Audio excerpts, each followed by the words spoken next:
Good evening. We are live. Just Yes, we Paulo are. and I so far, at least. Hmm. Wilson is out having a raucous good time on his birthday, or at least dinner with friends. I'm not sure what. Hmm. Not sure what. Yeah, but someone, I don't know if you saw it on Facebook, a comic book person, a behind the scenes comic book person died this week who Wilson was close with, Gary Guzzo. Um, Hmm. who was a marketing guy at Marvel in the 90s. And I know Wilson was close with him for years. Um, but it's like I knew him better from Facebook than I did at Marvel. Now that the assholes are live.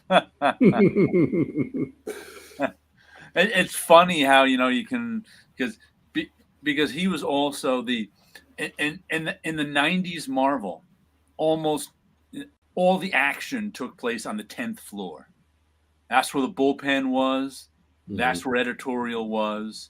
And Marvel had like the 9th floor too, but they only had it was a smaller floor for some reason. And like the marketing department was down there and a couple other things.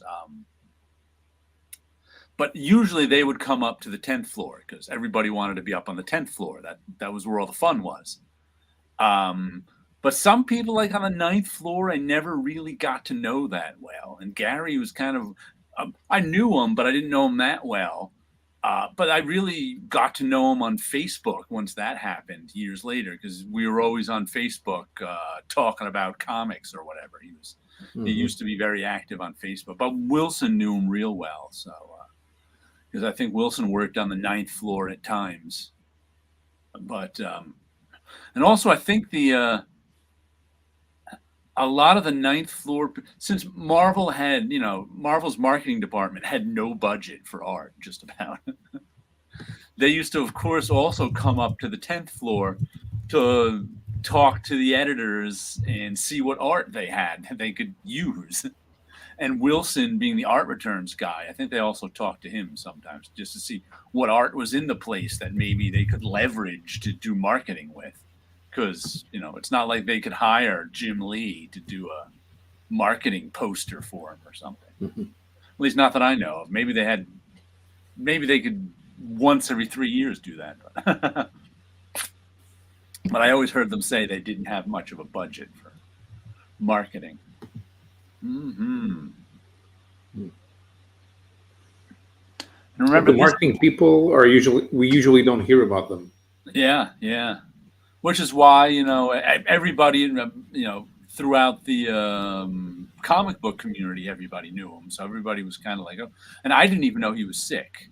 I think because he actually had back pain that he always talked about because he had broken his back.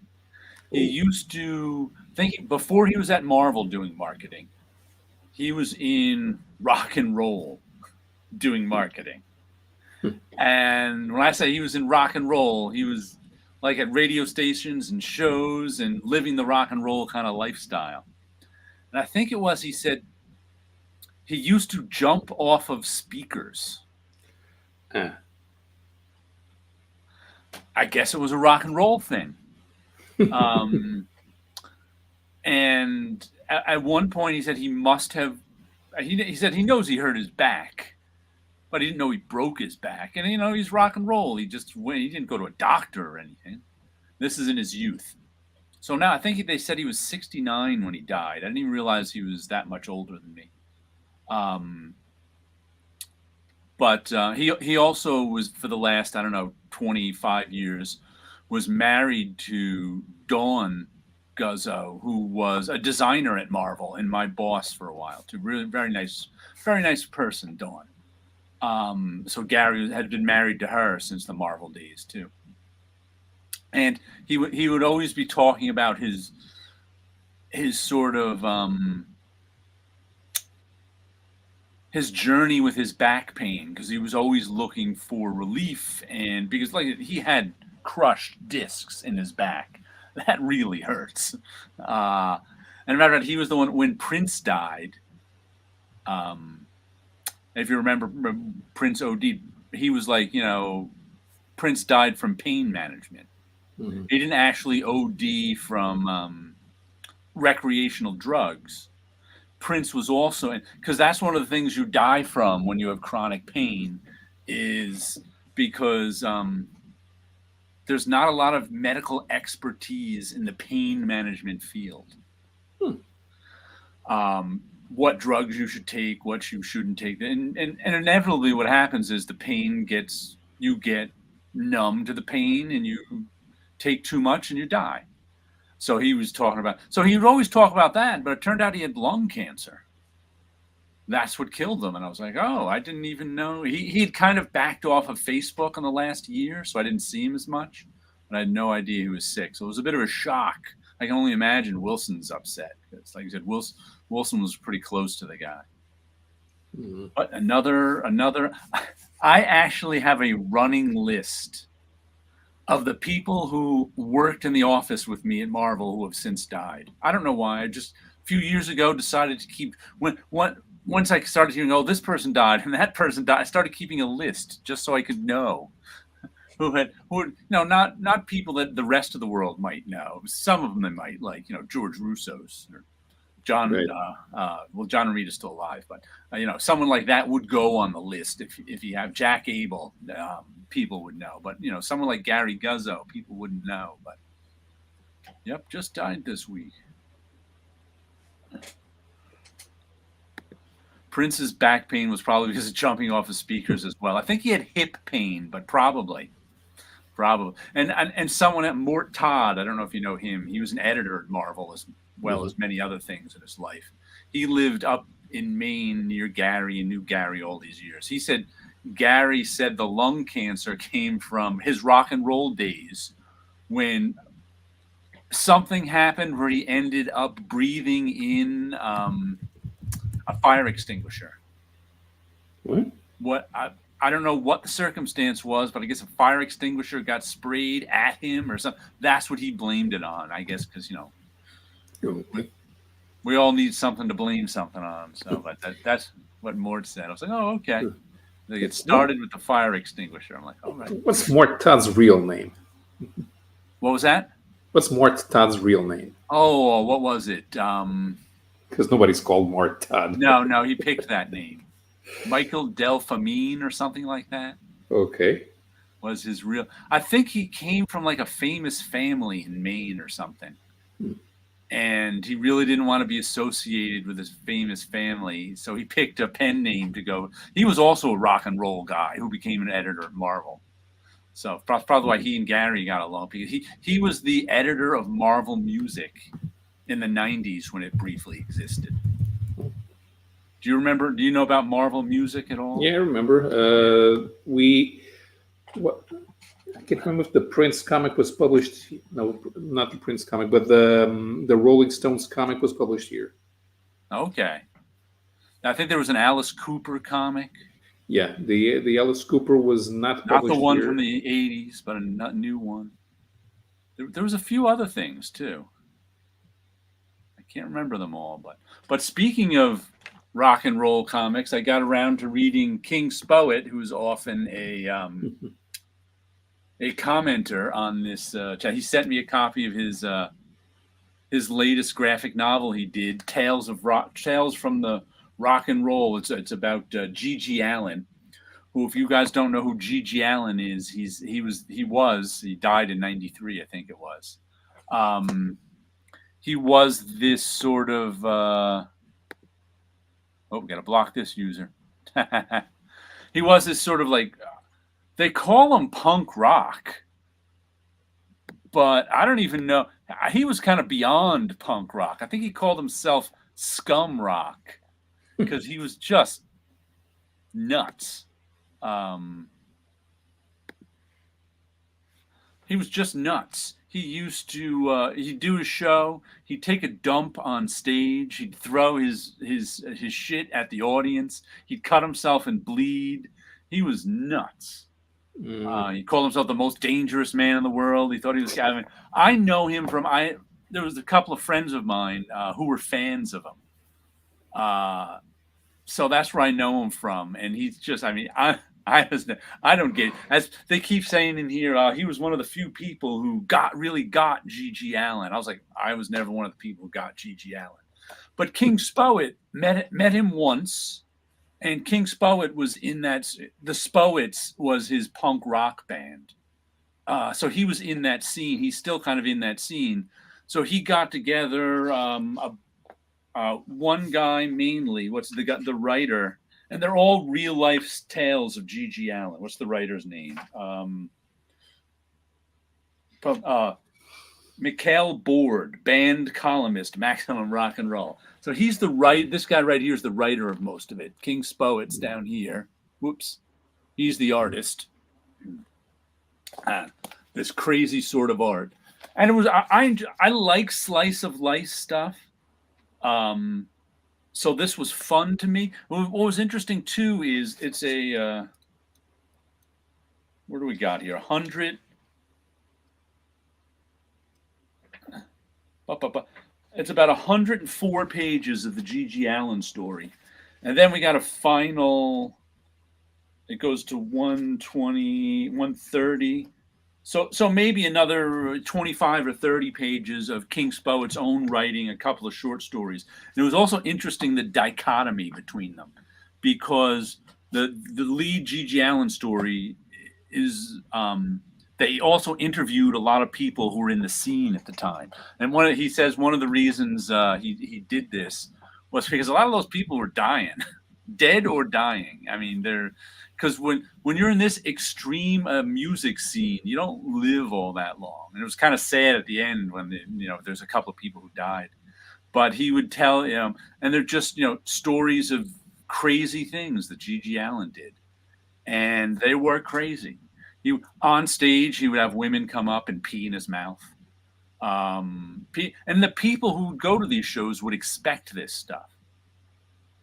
I mean, that was and I, like I said, it baffles me, but I really enjoy. And what was interesting about the two different, like the very end stories he did in these, was the G.G. Allen stories were very chaotic, as you might have. But even sort of in their structure, look at G.G. Allen even went and met what's this guy's name? What's this serial killer? John Wayne Gacy. He went and met John Wayne Gacy in jail.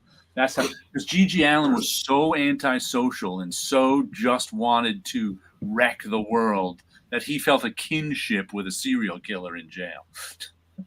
So he was just such a weird guy. If you've never heard about him, but it's definitely adult material. But well done, and the art is also a bit chaotic. I call, once again, this is the field of art that I call just get it done. He's not trying to make it pretty. TGIF 62 Lefty Blues. But it's like the last 20 pages, he's got a story. King Spoet's got a story of himself. Yes, Gigi would chase you with his feces. Oh, yeah. And it's like there's a couple of stuff where the cops show up to arrest him, but they don't want to arrest him because he's covered in blood and shit. It's like the cops are like, I ain't arresting him. No, they wouldn't. Get out of here. So they just chase him out of wherever he was. And I think it was 93. He did they have a story of him doing his last show in New York City, and then he OD'd on heroin that night. So, and he always promised that when he goes, he was going to commit suicide on stage, but first he was going to take a bunch of his fans with him by shooting them too. Like people would go to his shows. It's like they love him. King Spoet's a fan. I'm like, I'm all right. Like I said, I got a couple of friends who are fans. I guess I'm just not that. Well, first of all, I'm not a punk rocker, so there's that to begin with. I never sort of liked the genre of punk that much, but that's just me. I was more a prog rock guy, which is the opposite of punk rock.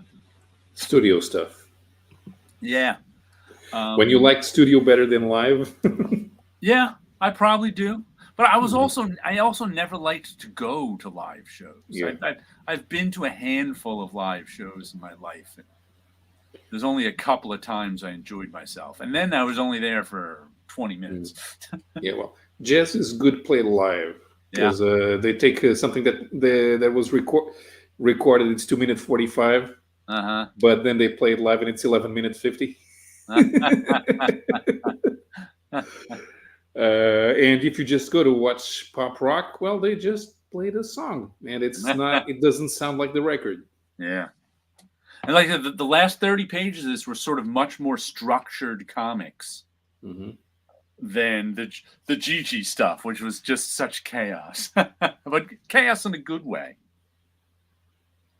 And I really liked a lot of his splash pages, because there were a lot of pages that was a lot of, like this here, that was a lot of writing, just kind of catching you. It was people talk, like the people who had to arrange Gigi Allen shows talking about. And it just amazes me too that like there was tons of people who wanted to play with him. Like in this, one of the things I like that he does in his storytelling is because Gigi didn't have his own band. He always had pickup bands. New Year, new Paulo. Not yet, but soon. So they would always tell you who was playing with them. There was always like a little caption, so it made it easy to read. To read, in that even though the musicians meant nothing to me because I don't know who they are, it was nice to know they had names. Kind of thing. I was like, oh, I appreciate that. He names who. I mean, if you were like a person who knew the punk scene and those names meant something to you, it was probably more important to you to know those names. But I liked the fact that I liked the fact knowing their names, even, like he's got just people in the scene. Liz there's a little Liz caption. Whoops, over here. Then down here is a Bobby EBZ caption. Even though I have no idea who Bobby EBZ and Liz are, at least I like to know that there were actual people hanging out with Gigi. They weren't just random drawings of people that he made. So I appreciated that about this book too. But I enjoyed it. It was good stuff. If you want to know something about Gigi Allen, it's like, whoo. Right. If I was gonna read a musical biography, I'd be more interested maybe Piscor's Hip Hop Family Tree. That would do. That is good. If you can get a copy of it that's legible, it's good. Hopefully, it's not scratch and sniff. It is not. But it has some grown-up drawings in it. You don't want to be reading that with your daughter. Because ultimately, the guys who do the Hip Hop Family Tree, they don't dwell.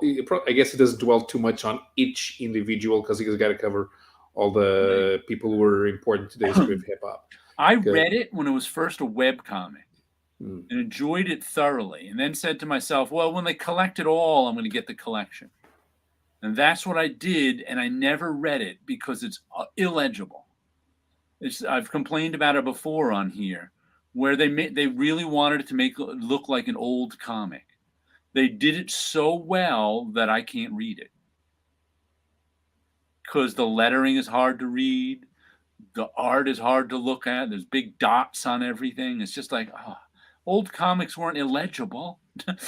It just drove me. It's still on my shelf, but I've tried to read it a couple of times and just gave up. And was like, I'm so annoyed. I have a CD around here, which is a compilation with some of the greatest hits from early hip hop, and it's got it does, and that's where I actually heard White Lines for the first time. What, dude? Was the I think that was Fantagraphics on Family Tree. Yeah. You know what's funny? I didn't even realize till I was out of college that rap and hip hop were like the soundtrack of my college. I'm talking like 86 to 88. And then it wasn't until like the early 90s when that stuff was kind of old by then and was like played as, I don't know, sort of classic hip hop. And I was going, oh yeah, I know this one. Oh yeah, I know that. I'm like, not that I didn't actually play much of it myself at that time, but it was it was the soundtrack to all the parties. Yeah, because the late '80s stuff it was considered at the time new school hip hop, Yeah. because that's when it hit mainstream, and they kind of got away from the electronics, because the early hip hop has a lot of electronic production. It sounds like It sounds a lot like electro music. Uses a lot of disco samples, but then they have a lot of arpeggiators, and I mean Africa Bambaataa is well regarded on the electronic music scene, more than even Right. maybe even more than he's on the hip hop scene, because a lot of house music producers wanted to work with him during the 1990s. Hmm. I'm reading the But there was Trotsky even something called hip house, where Hip House. because early house music was slower. It was just about 110 beats per minute. I found Uh, out the genre I like amongst that house music is mhm. I like trance music, but with lyrics. That's when according to some people, that's when they ruined trance. But I Right, kind of right. liked it because to me it was an evolution from Eurodance. I What got me into electronic music was Eurodance, which is like the lowest common denominator. I just like lyrics, so I Yeah, definitely like it better with lyrics. because Reading the I got Trotz and Bonnie, my Trotz and Bonnie collection is still on my shelf unread. I have to pull it off. The Strip Rent and National Van. Yeah, I think I should my Trotz and Bonnie. I think I got it in August for my birthday, and I still haven't read it. I have to read that one. Hmm. Do you think rap would still be around? I was sure. Yeah, it was fade away long ago. I was very wrong. I don't know if I gave it a thought. it was destined to still be around because it only reached outside North America after the Run DMC did Walk This Way. And also the stuff I was listening to as rap back in the mid '80s is completely different than anything that's called rap today. It's just Mm-hmm. like, I mean, a lot of times that was like a beat and a rapper. There was so little to it compared to today's highly produced pop music rap. So it's like they're like complete. It's as Yeah, different. Eric B and Rakim. Yeah, it's as different as Rock Around the Clock is to Roundabout. Yes, the Mm. Yes song. I mean, they're both rock and roll, but they're not. They're so Rock Around the Clock is absolutely nothing like Yes is Roundabout, but they're both considered rock. Just like White Lines is nothing like whatever is today's current rap hit. They're just Yeah, I have not. no idea what's going on, but whenever I Yeah, listen to some, this looks generic. It all sounds generic to me nowadays. yeah. I stopped listening to pop music in general right around 1990. So it's like Mm. I don't know anything pop music wise. I know the stuff I listen to. I can tell you a little bit about what is it? Holy minimalism. That was a genre I was into about 10 years ago. But it's like no one else knows about it, so it's not like I can you can talk to anyone. Yeah, I've been trying to go back to stuff that I wouldn't pay attention to, and I really, for some reason, I really want to get into music concrete. Nah,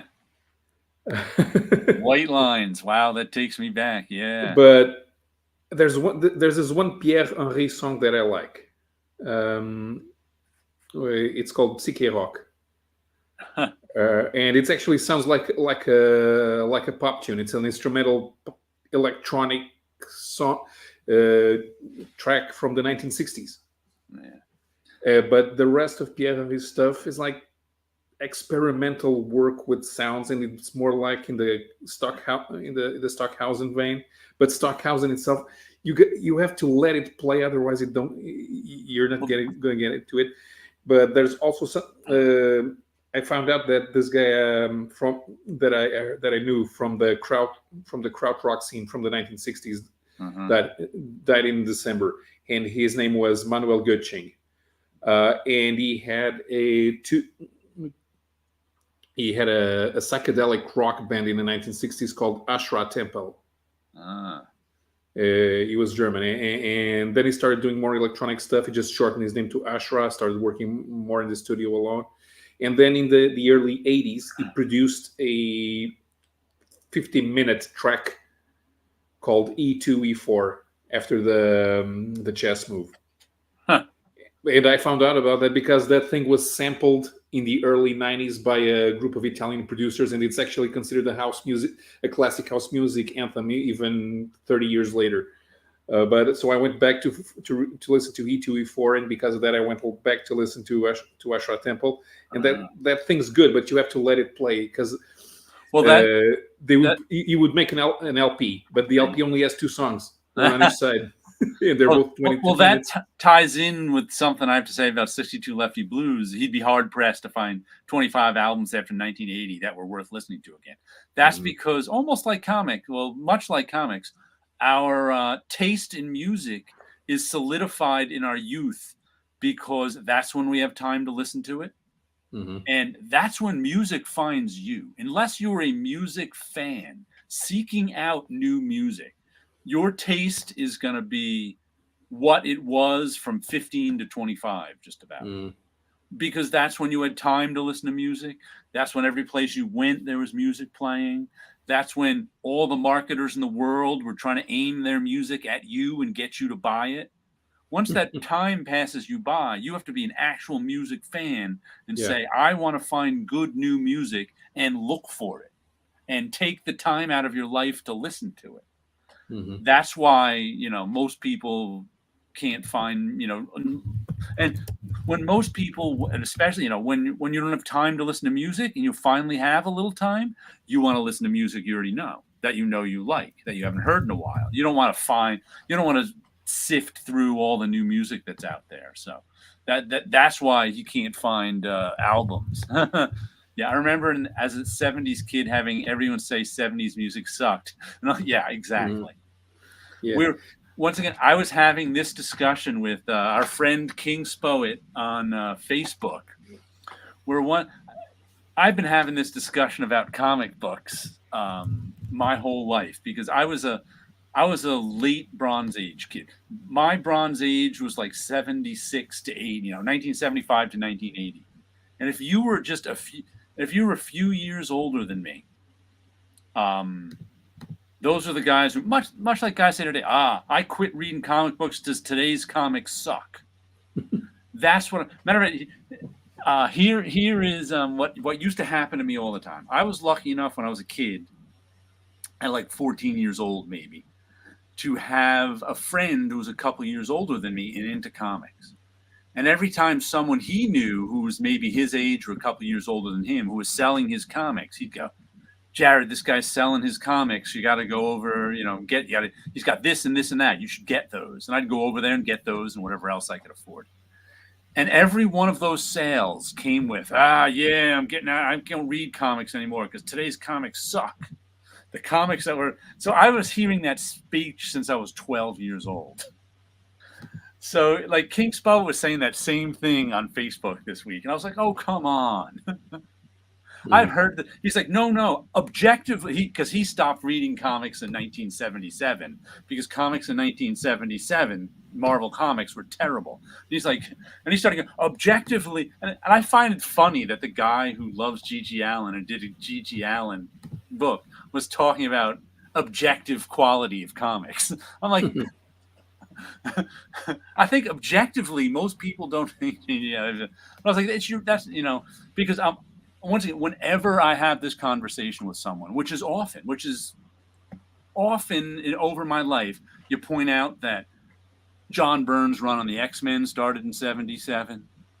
Guardians of the Galaxy, the Milgram and Gerber, which is one of my favorites, ended in 77. Like the very end, the last part of the Jim Starlin Thanos story ended in 77. That Avengers Annual, I think it was. There's like plenty of good. Omega the Unknown, one of my favorites. If you like weird comics, that was a good one. It's like, and it's like, late 70s.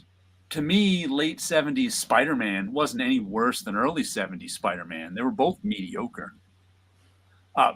George Perez's Avengers was 77. That was way superior to the early 70s Avengers, which was not very good, was mediocre. So I'm always like, it always amazes me that people make their experience a universal experience. It's like they stopped liking comics in 1977, so therefore comics must be no good anymore. And it's like I stopped liking Marvel and DC comics in like 1984, but I don't think Marvel and DC comics are terrible after 1984. Yeah, everybody was complaining about the Joker scene from that.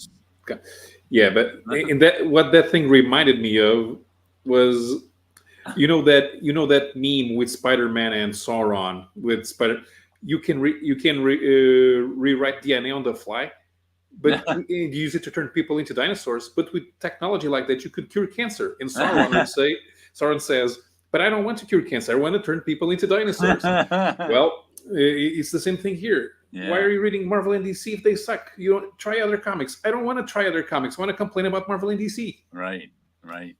Good point. My brother's 5 years older than me and was born in 57 and grew up listening to what he listened to, which was all the current music. Yeah, that's what I used to be with it, but then they changed what it was. Now I'm with what isn't it anymore.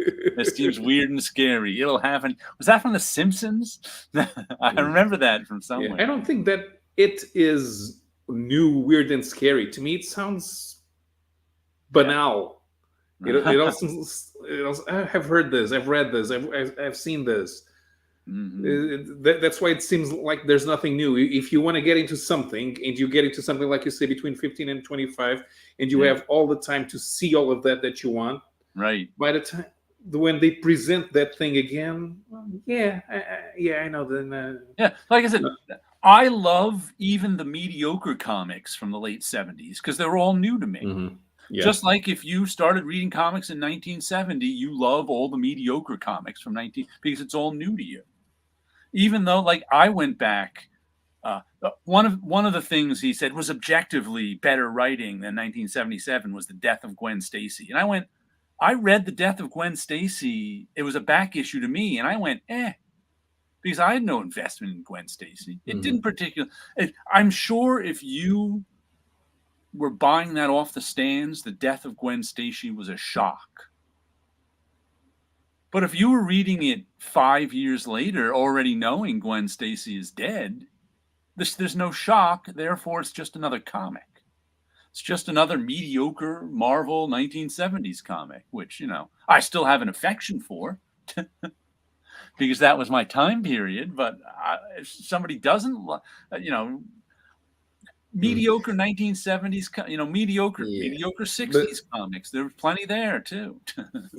in this case, what Damien's saying is like the problem here is that if people don't get out of their comfort zone when they're young and discovering stuff, they never do. They're not going to go into indie comics if Marvel and DC start sucking. It's the same. Yeah. It's like, if for some reason you're a fan of Phil Collins' Genesis, and then you only like, by the time you start getting tired of Phil Collins' Genesis, you won't move to anything else because that's the only thing you're used to listening. Yeah. You're used to listening to the mediocre stuff, and you don't move to anything that's out of your comfort zone. And getting out of my comfort zone when I was a teenager was not easy. And there were a couple of events that forced me to change. It was actually, I shouldn't complain. Mostly Marvel's bankruptcy. Right. It was actually easy for me, because I liked weird, even with the Marvel stuff, I liked the weird stuff. So it was easy for me to move from Marvel to the indie stuff. So I hadn't even thought of that, how hard it might be for some people because it's like I just named two of my favorites from my childhood, Omega the Unknown and the Guardians of the Galaxy. And that was sort of the fringe Marvel stuff, which you will find people who like it. But then, the mainstream Marvel people, if your favorite Marvel comics are Spider-Man and the Hulk, you probably are not an Omega the Unknown Right. and Guardians of the Galaxy fan. Yeah. So the fact that I was reading European comics at the supermarket and leaving them there helped, especially when I found out about Miguel Ancho Prado, which was essentially the first indie art that I've seen. Although Miguel Ancho Prado is not considered an indie artist in Europe, But people, but that helped. What brought this up too is he mentioned over on Tim's Facebook, they were complaining. He and a bunch of other people were complaining something about the latest Joker thing. The thing is, even though I would not, there may be a situation where I'm not reading Marvel, but if I was in charge, Marvel or DC, but if I was in charge of DC, I would not have let somebody write that story. I don't care about the story. Well, but I mean, they actually tried to do something new with the Joker. That's what got people upset, I guess. Yeah, but I would be more apt to read that Joker story than any other Joker story because I don't want the same old. The thing is, this is not that much a matter of. But either way, story value, it's more a matter of the brand value. So there's an identification with the brand. See, it's like if they made a subcompact Ferrari with a 3-cylinder engine, nobody would buy it. See, that's one of the problems with Marvel and DC to me is their brands. They are, in fact, intellectual property houses. Right. They're not comic book publishers. They may make some good comics. Like I said, I don't read Marvel or DC comics, but there is probably at least 5 Marvel or DC comics that I would probably like. The law of averages say so. If they put out, I don't know how many comics they put out. If they put out 50 comics this month, I'd probably like 5 of them. But I have no interest in wading through. The odds of me finding which ones I like are so slim, I may as well go where the odds are better, which are indie comics. So let me take a look here at the place where you may or may not read comics without paying for them, and see what came out this week. I just want Marvel Comics Presents and the Coolometer to come back. I'll be happy with new Marvel. Okay, so let's see if there's actually any Marvel comic that would have gotten me to buy it. Like I said, they have to exist because, Jared, I think you would probably like the new Damage Control. Yeah, like I said, there have to be at least 5 Marvel comics I like and 5 DC comics. I'm just not looking for them because I can find comics I like easier with indies. But that's why I'm not going to say all Marvel and DC are all terrible. They're just not to my taste. My taste is not mainstream. X-Men Red might be interesting because it's written by Al Ewing and drawn by Stefano Caselli. So yeah. Ben Percy is writing X-Force, and that cover does look interesting. There's X-Force number 36. X-Men Legends is the comic that they're making for old people who remember the 90s, but the stories are so bland. My friend Rob, who is before COVID we used to meet at the comic shop every week. Now we meet sometimes at the comic shop, but he's always been a lot more mainstream than me when it comes to comics, and he's been loving the X-Men stuff since the relaunch, and the main relaunch guy moved off it. But he's like I'm enjoying this X-Men stuff. So that's one of the things he usually buys Marvel and DC. He buys indie books too, but he buys his fair share of Marvel and DC. Okay, books. So here's one problem with Marvel. In the last 24 months, they've been trying to relive their greatest hits. So there's a Secret Invasion comic going on, and there's a World War Hulk comic going on, and the Maestro comic going on. But the thing is, as much as that disinterests you and me, those are still their best-selling comic. It's like those crossovers, which everybody complains about, are their best-selling comics. So obviously people still like them, right? Not the people complaining about them. Mm. So I see that stuff and I'm like, that's not for me. I like you said that you and I are both put off by that. But that's that's our taste. It seems to be the taste of a lot of people to like that stuff. Yeah. So Then there's this stuff like so Astronaut Down, the stuff from Aftershock is now number 5. This looks interesting. The Calculated Man, also from Aftershock, also looks interesting. Number 4. And there's a new number 1 from Black Mask called Gangster S Barista, and this looks stupid. Okay, but barista is not a job, okay? I feel like I sometimes have to explain coffee to anyone who is not Portuguese, because apparently we're the only people in the world who understand coffee. There's only one acceptable form of coffee, and that's the espresso. An espresso costs 75 cents over here. Wow. Okay? It's 75 cents. It's not $4. It's 75 cents. There's no other acceptable form of coffee. So serve espresso and make it cheap. The rest does not matter. So your barista is not a job. It does not require special skills. You are not an artist. You're a guy who uses a coffee machine to make coffee out of ground. Can't believe you insult coffee artists like that. Jeez. Yeah. Philistine. And if you put things in the coffee, you're ruining it. Do not make drawings on it. Do not put milk in it. Here's a first issue I got this week with a terrible cover. Mm-hmm. I don't know why. Wait, that's a cover? This is the cover. Why? I don't know. I guess it's supposed because the name of it is Spy Superb. Okay. And it says, I guess this is supposed to be a Trader Joe's bag, which is a supermarket chain around here, Trader Joe's. So it's Spy Superb is a trader, and there's a receipt on the back. I guess it's some sort of visual pun. But I almost didn't buy this because I didn't know. Here's the actual cover, which isn't really that much better.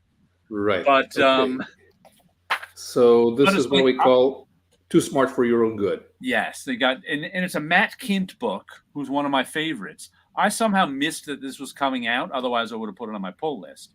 So this was up on the shelf amongst a bunch of the other indie number 1s. And I think I looked at all the I looked at like 4 other indie number 1s this week. Wasn't interested in any of them. This was sitting right next to them, and I didn't notice it. Till like my 3rd time looking over there, I went, oh, that's a Trader Joe's bag? What is that? And I even said to myself, may as well take a look at it. Because I thought it's just such a bad visual pun to me. I mean, I don't know what. And then I picked it up and went, oh, there's a Matt Kint book.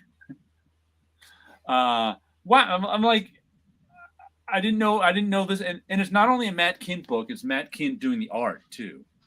With his wife also. I think she does some of the watercoloring, Charlene Kint. And also surprised that I picked it up and didn't even look at the price. But turns out it was an $8 book. I was like, whoa. Oh, that's too many spawns. But it had 48 pages. Okay. So I was like, that better have a lot of extra pages. It does. So, it's the price of 2 comics. Yeah. I missed that Spy Superb was coming out, but luckily Pop Culture Philosopher. Yeah, I completely missed that it was coming out too. I don't know how. I look at my final order cutoff every week, and if there's a number 1 that I don't know what it is, I click on it and see what it was. I don't know how I missed this one, but I almost missed it because of this terrible cover. I mean, come on. Why would you do that to your comic? But an excellent comic. It's about Kint loves his spy stuff, but Spy Superb was a James Bond like spy who was like this super spy during the 60s, World War II. World War II. I think World War II, he started. He could do every, he was James Bond. He do everything. But then he accidentally blew himself up in a munitions accident, and they discovered that they just had to keep his reputation alive and let the enemies think that Spy Superb was out there pulling off these things, and that they would actually someone else would do this. They'd even get some civilian to do some small job which was spying related, and then they give Spy Superb the credit for it. So this whole time, the world, or the espionage world, has thought there was a Spy Superb out there. And now they're about to find out there isn't, and they're trying to keep people from finding out there isn't. Meanwhile, they're trying to set up one of their spies to be Spy Superb. And then, I don't know, he gets killed, or I forget what the plan exactly. The plan got really complicated. Then something weird happened where this sort of, what do you call it? Sort of this Mr. Bean character bumbles into being Spy Superb, and they're tried to kill him. I guess he'd be like Inspector Clouseau too, where he was succeeding through being incompetent. And so the hit squad, he took out the hit squad who came after him accidentally in an Inspector Clouseau type of way. So we'll see where this one is going, but I enjoyed it thoroughly. I like Matt Kint's stuff best when he draws it himself too. So this is up my alley. Spy. Do you think Matt Kint is jealous of Mark Miller for having been successful with Kingsman? I'll wait for my TV LCS will give me 20%. Yeah, I'm just not much of a trade waiter. Yeah, but I like discussing them every week. That's you're a sucker, and Lefty's an asshole. He's the asshole. I'm the sucker. That's just the way it goes. I put that Kint book back when I found your old Machine Man Bastion annual, Jared. Your book was 1.5 spawns. The Kint book was too many spawns. Speaking of which, guess what came out this week? Where is it? Hold on. The new issue of Spawn. Still only $2.99. Mm-hmm. So neat cover on this one too. I'm not sure who did it because the signature is so small, but a good Spawn shot. The Spawn and Rory McConville writes it. Carlo Barberi draws it. And you know what I noticed this issue? Tom Orzechowski is doing the lettering. I think he's been doing the lettering all along, but the lettering was particularly good this issue. I'm not sure why. It just jumped. I went, wow, I really like this lettering.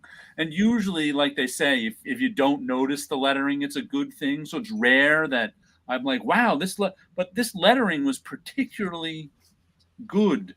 Maybe, there's lots of colors to it. There's lots of different. Even though Todd McFarlane isn't writing it, I'm still skipping these big blocks of text pages. Even if it's lettered by Tom Orzechowski? Yeah. And I think he's been lettering not all even along. Tom Orzechowski manages to make the big blocks next to the TV screens interesting. I'm just not reading that big block of text. I'm against it. Sorry. And you know what? I didn't seem to miss it. Good stuff. Lots of fight scenes. Let me tell you, I am so happy that Todd McFarlane isn't writing this anymore because it's much more readable. I think Matt Kint is too cool to be jealous of Miller. Well, but I'm sure he'd like all that Netflix money. Yeah, he'd like that.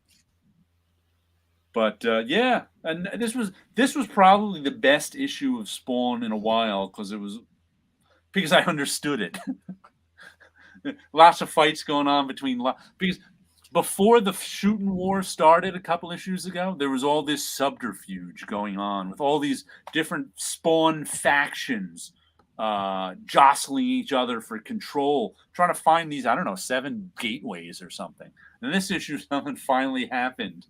Fight scenes happen. Everybody revealed themselves. We know who all the parties are. and it was a solid issue. A well spent $3. But the Spy Superb was a well spent $8 too. So they both get. You know who's not catching up to number 300? Eric Larson has not put out a Savage Dragon in quite a while. No, I did my comics I bought this year list. I did my best of, but in doing my every week along with my video on my blog, I post what comics I bought this week. You know, I link the video and I put in written down which ones they are. So I just went the last 2 years just to see just to make my favorites list of the year. I looked through and it's kind of a casual favorite list. So I just that goes there, that goes all right, because I have like the same old comics like Usagi Yojimbo, which is good every year. I just keep buying it in and out. There's some stuff like that. But I noticed I got 2 issues of Spawn in 2022. That was it. And then I think in 2021 there was maybe 4 or 5 issues of not Spawn, of Savage Dragon. Mm-hmm. So it was like, you're right. He's not racing up to issue 300 very fast, only getting out 2 issues a year.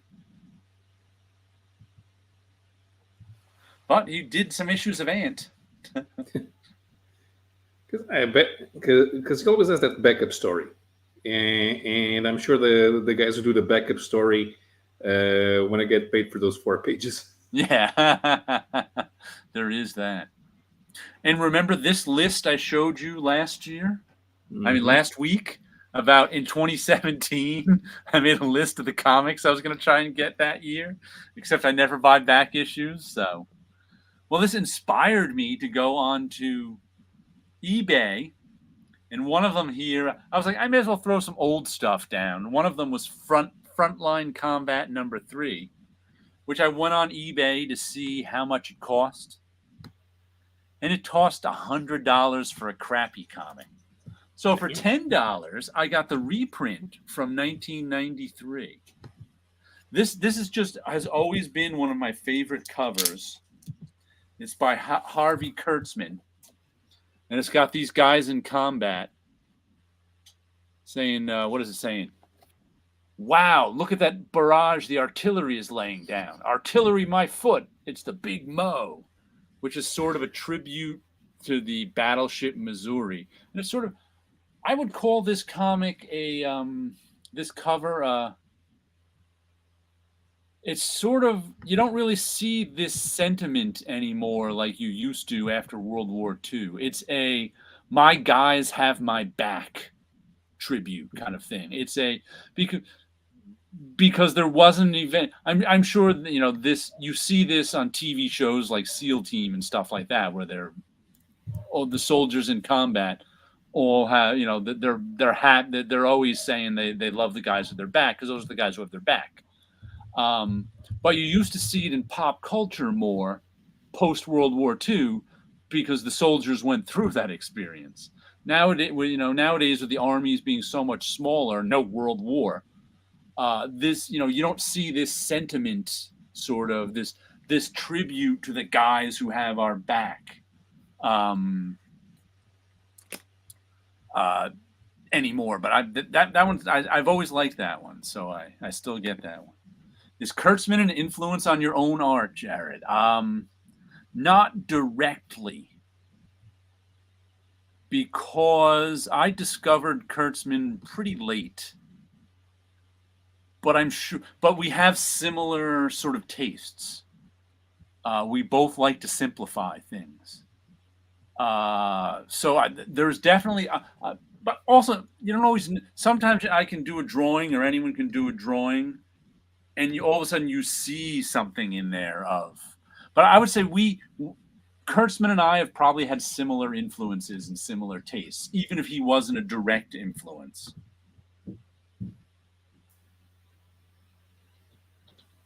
He's good. Harvey Kurtzman, for those of you who don't know him, go look him up. He was an editor at EC Comics. He was the first editor at Mad Magazine. You did a lot of good stuff, like the big. But it's like I just wanted this.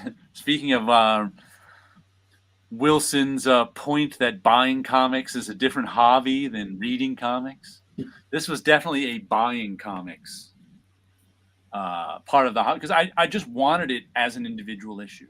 I have it like I think I showed last week in a hardcover edition. I think I might often have it also have a soft cover of this, but I wanted it as like an individual comic where because I think this is the best way to look at a comic cover. I mean, I'm a sucker for any book of comic covers, but I like comics themselves too. By the way, it was $10, $5 for the comic and $5 shipping, so a lot cheaper than that. And just like the pictures of the $100 Frontline Combat #3. The cover wasn't nearly as bright and crisp because it's from the 50s and printed on crappy paper and not in good condition. So I'm like, you know what? I'll get the reprint. But of course, it also is amazing to me that this reprint is 30 years old. So it's like it's always strange to think of time compared to time when I was younger buying comics. Like I always time things to the early 80s when I was in high school, let's say, because that's where I first discovered that's where I first discovered EC Comics was when I was in high school in the 80s. So at that time, Frontline Combat #3 was a 30-year-old comic, and since it was before I was born, it was really old. Now this one's a 30-year-old comic. And it's like 1993. That wasn't that long ago. It was like comics are constantly reminding me of how the difference in how we perceive time due to our ages.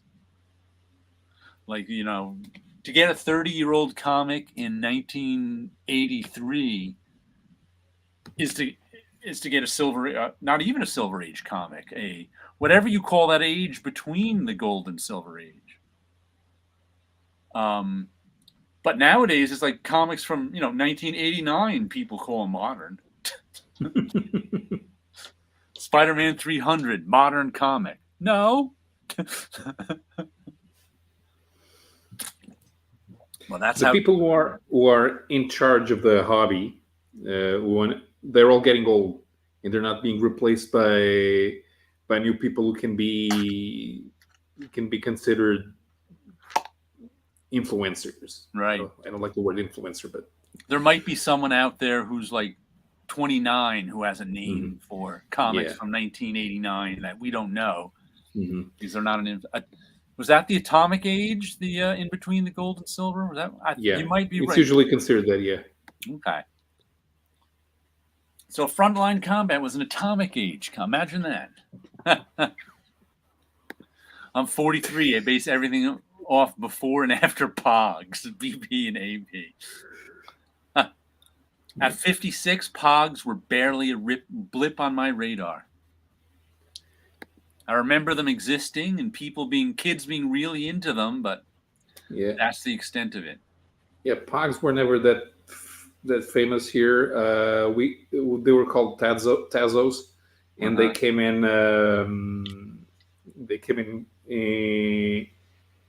In potato chip bags. I remember seeing little news articles about them whenever they were big in the early 90s, and they originated in Hawaii as milk caps. I think it was milk caps, yeah. And they started printing stuff on the milk caps, which became Pogs, and then spread across the country. I was like, oh, all right. Pogs. How long were Pogs? Like I said, to me, it was like a blip. But it was probably a couple of years Pogs were hot, right? I don't know. I don't know. We got over Tazos in 3 to 6 months. So I had no idea Pogs were such a milestone. It's what was it? What usually came back was the yo-yo. The yo-yo was hot for like six weeks. Then it would go away for 2 to 3 years. Then it would be very hot again for 6 weeks. Then it would go away again. Paulo, you still need to go off the Prague chronology. We're No, the I same don't. age as the law. No, I don't. You're not We tricking Paulo with your pogs. No no, no, way. no, no, no pugs for me. Yeah, pogs worth it. To me, yo-yos I've always been kind of a constant in that there's always yo-yos in the toy store my whole life. Hmm. But every now and then they'd hit the news cycle that yo-yos are back and there's big popular yo-yos, and I'd never see anyone yo-yoing. Besides myself, I'd yo-yo every now and Hmm. then. Just, nothing fancy, just up and down. We got to So pay attention to what kids are doing because they're the ones buying the yo-yos. I remember them coming and going because until I graduated from high school, they were hot for 3 times, and after that I stopped caring because I was a grown man. I did not like that childish stuff. I was a grown man who was into mature things like comic books. I remember yo-yos being hot when I was in the 6th grade. Had to have a butterfly yo-yo. Oh, I remember, yeah. When I was in grade school, butterfly yo-yos were the coolest of the yo-yos. When my daughter was in elementary school, it was all about slime. Oh, can't say slime.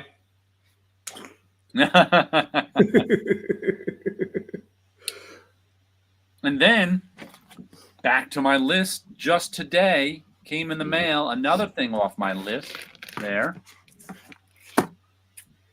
Birthright 1 through 4. These are the ones, like I said, they've been on my list since 2017. I have the trade paperback of this, but the rest of Birthright I have in individual issues because I started buying it with issue 5. Once again, buying comics is a completely different hobby than reading comics. I could read all the way through Birthright, but I was like, you know what? I just want individual issues, just to have them with all the. It feels wrong not to have 1 through 4 when I've got 5 through 50 or wherever it ended. But I found these. I think it was. Once again, I decided to look on eBay. I was like, well, maybe someone has a lot of the Birthright comics. And I found this one store that had an eBay store where it had, Birthright 1 to 50. Pick which issue you want. And they were all $3 a piece. So I got, they ended up being $5 a piece with shipping and tax. But I was like, you know what? I'll pay $5 a piece for Birthright 1 through 4 to be sent to my house. I'm never going to find them any other way. So now I made my own list, I put there Generation Zero by Pepe Moreno. Because I wanted to have a Pepe Moreno comic in my collection. Now I have Batman Digital Justice Fund in Brazil, the Brazilian edition. But I went look for.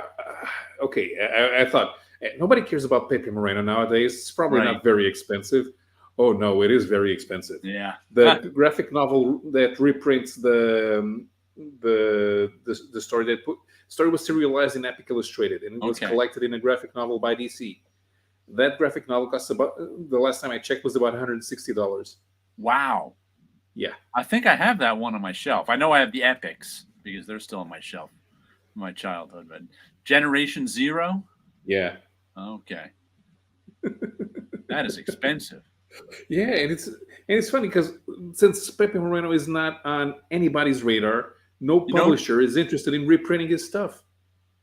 It's what I talked about, Delphine #4, Palookaville #1. There's certain indie comics that people want to be expensive, like the sellers want to be expensive, but nobody buys them. I can remember once in the 90s. My youth, I played a lot of video games in my 20s. So did all my friends. We played video games. And one of my favorite genres of video games, and a couple of my friends too, was the strategy game genre. Now, in the 90s, there were hardly any strategy games. like what is it? Nobunaga's Ambition was one of them, where you were a feudal Japanese lord trying to conquer Japan. Stuff like that. Stuff that there was more of them on like the PC, but I didn't have a PC and didn't play PC games. But there were very few of them on Nintendo and Sega Genesis. Occasionally they'd put out one and we'd run it. And also video games at that time, I don't know what the price of video games, I think it's still high, at least for physical video games. But your normal video game was $50. If you wait a few months, they might go down to $40, $30 in the clearance bin, just depending on how popular they were. That never happened to the strategy game. I remember it was like maybe the mid to late 90s. There was one strategy game. I can't remember its name. It was one of these Japanese ones. Mm-hmm. And my friend John and I were always looking at it. And the strategy games were also $10 more. They were $60. So this particular strategy game had been out for a good 2 years at this time. And it's still on the store shelf for $60. Yeah. And my friend John one day went up and asked the manager. He's like, dude, this game is 2 years old. How come this game is still $60? The manager went, well, there's not much demand for the strategy games, so we have to keep the price high. We were just like, what?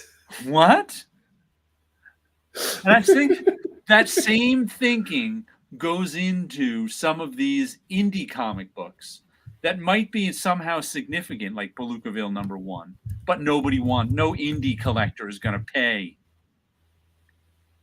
$100 for Palookaville #1. Nobody who actually wants to read Generation Zero is going to pay $150 for Generation Zero.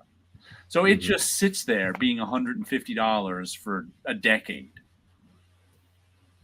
That's probably because no one's buying it. No one is paying $50 for Delphine #4.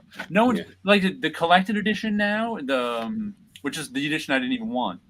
It's out of print, and that goes for $80, $100. It's like nobody who's a Richard Sala fan is paying $100 to get the hardcover of Delphine. It's just not happening. But they keep that price there because it's rare, they think. Okay, I just checked again. Now it's only $50 for Generation Zero. Still, no one's paying $50 for Generation Zero. Yeah. And I even checked. It rhymes with Lust. See how much it's going for. Anywhere between 15 and 60, but it's usually 25, 30 for the Fantagraphics reprint. Oh, the Dark Horse reprint? The Dark Horse, yeah. Right. Hey, I've got that one even go. I got that one on my shelf too, but 25, 30 is not bad for something that size, I guess. Yeah, that's I probably paid 20 for it new, so it's not that much of a markup. Yeah, 50 for Generation Zero. Yeah, that's a big markup. But there's the thing: Pepe Moreno is not on anybody's radar, and I don't get it. No one cares about it. No one that you could find that one in the dollar bin as easily as the $50 bin. Probably someone saw it priced once for $50, took it out of their dollar bin and put it up on the shelf for $50. He said, "You know what? It's not selling in the dollar bin. Maybe someday it'll sell for $50." Yeah. May as well get something out of it. Here's the Batman Digital Justice for $10. Yeah. Rebel is for 25 to 40. But Generation Zero is 50. Zeppelin for 30. Yeah, because somebody could probably try to relaunch Pepe Moreno Historic Collection, put out Zeppelin Generation Zero and Rebel, but they don't.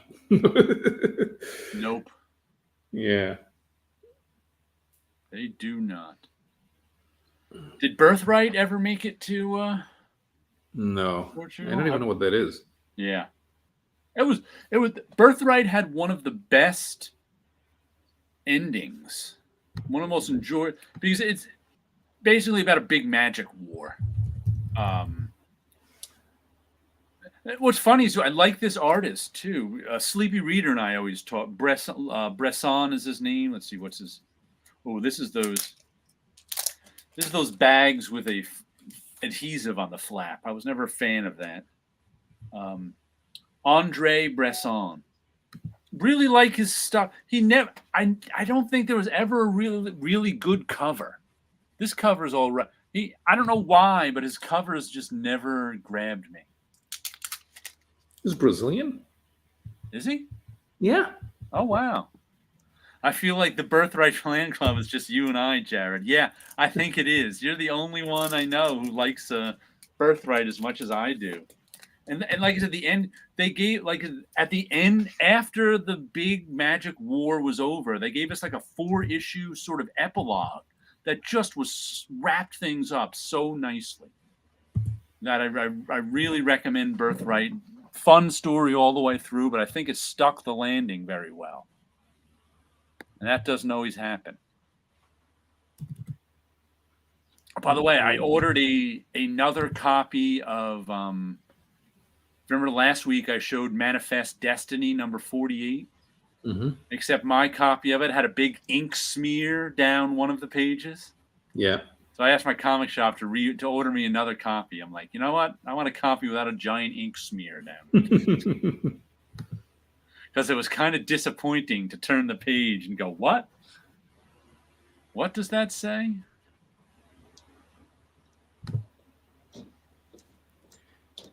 I once bought a Star Trek novel that had a very big ink blotch on one page, but it was just one page, so I kept reading. Yeah. That's what I did with that one. But the more I sat with it, like I'm going to put that in my pile for my students of things that can go wrong when printing. Mm-hmm. I can show them. I have a pile of things that can go wrong.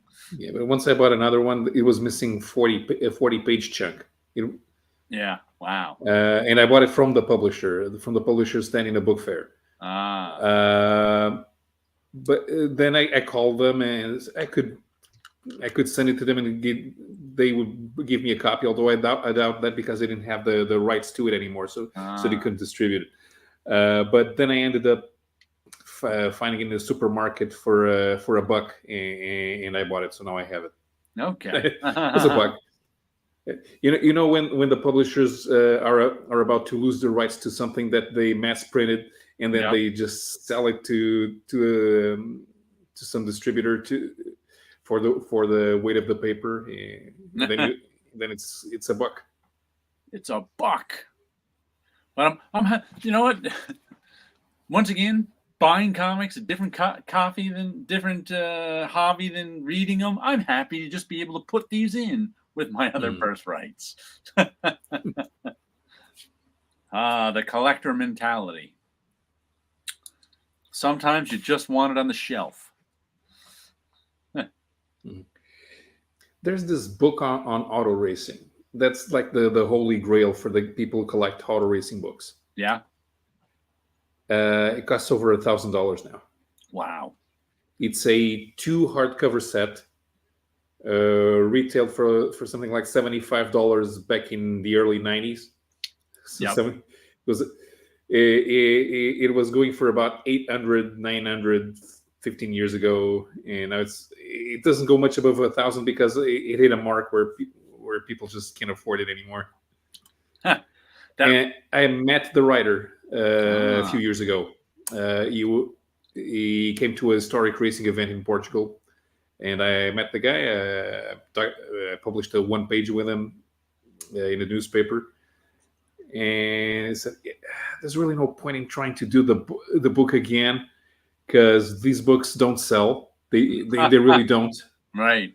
And they're expensive to make. They're expensive to research. They don't sell that much because there are very few of us who are into this type of book." Even the only type of auto racing books that publishers even want to think about publishing are biographies on current Formula One and NASCAR drivers. Right. This one is about the history of the world sports car championship between 1953 and 1992. That sounds pretty niche. Yeah. But all of us who are into it, we're really into it. Yeah. But there's really, because then it's expensive. We can't afford it. other people won't care, and it's like, we're gonna try and do something online that we can charge for it. It can work. It worked with an online Formula One database called Forex that's existed for 20 years, and it's been for 25 years, and it's been paid for 20. Huh. But maybe this one. But there's a couple of websites that already cover. What we would have is information, because you have a place where you can find the websites and see the photographs, but you don't not tell the stories. The stories are spread out. There's no place where you can read all of them, and sometimes they disappear from where they are, or in other times they're in a magazine from 1968 and nobody's seen them since. Yeah. So getting all of these together, that's how you end up with a $1,000 book. Have you guys spent time and money trying to build up a reference libraries for art and file up for car history? I find a big chunk of my budget goes to art books. I used to before the internet. I still have a shelf over here full of art and reference books. I used to tear.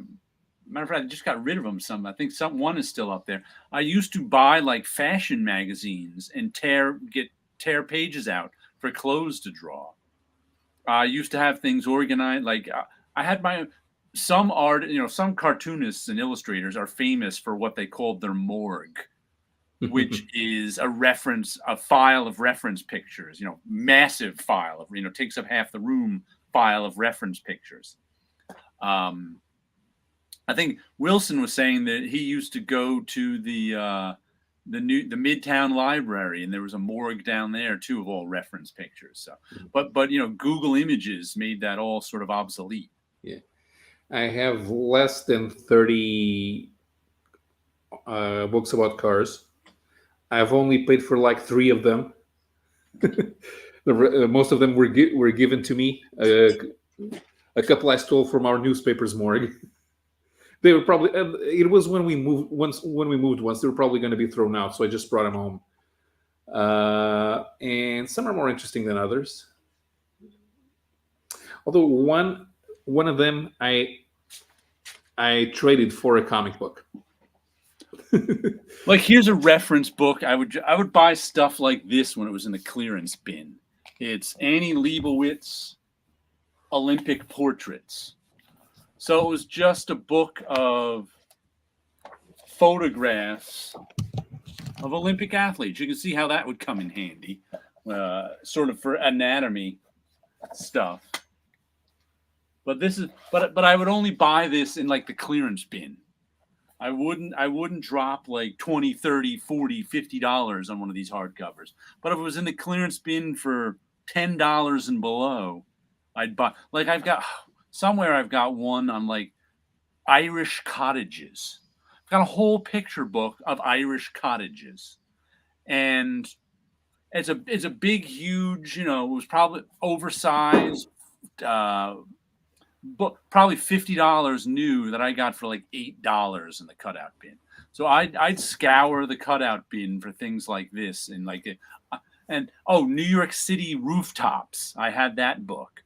New York in the 1930s. I had that. Just any place I could find like reference material like that, I would buy. But usually, like I said, in the cutout bin, cheap. So this is an interesting book I have. It's a book about the first Portuguese driver in Formula One, Mário Cabral. Nisha was his nickname.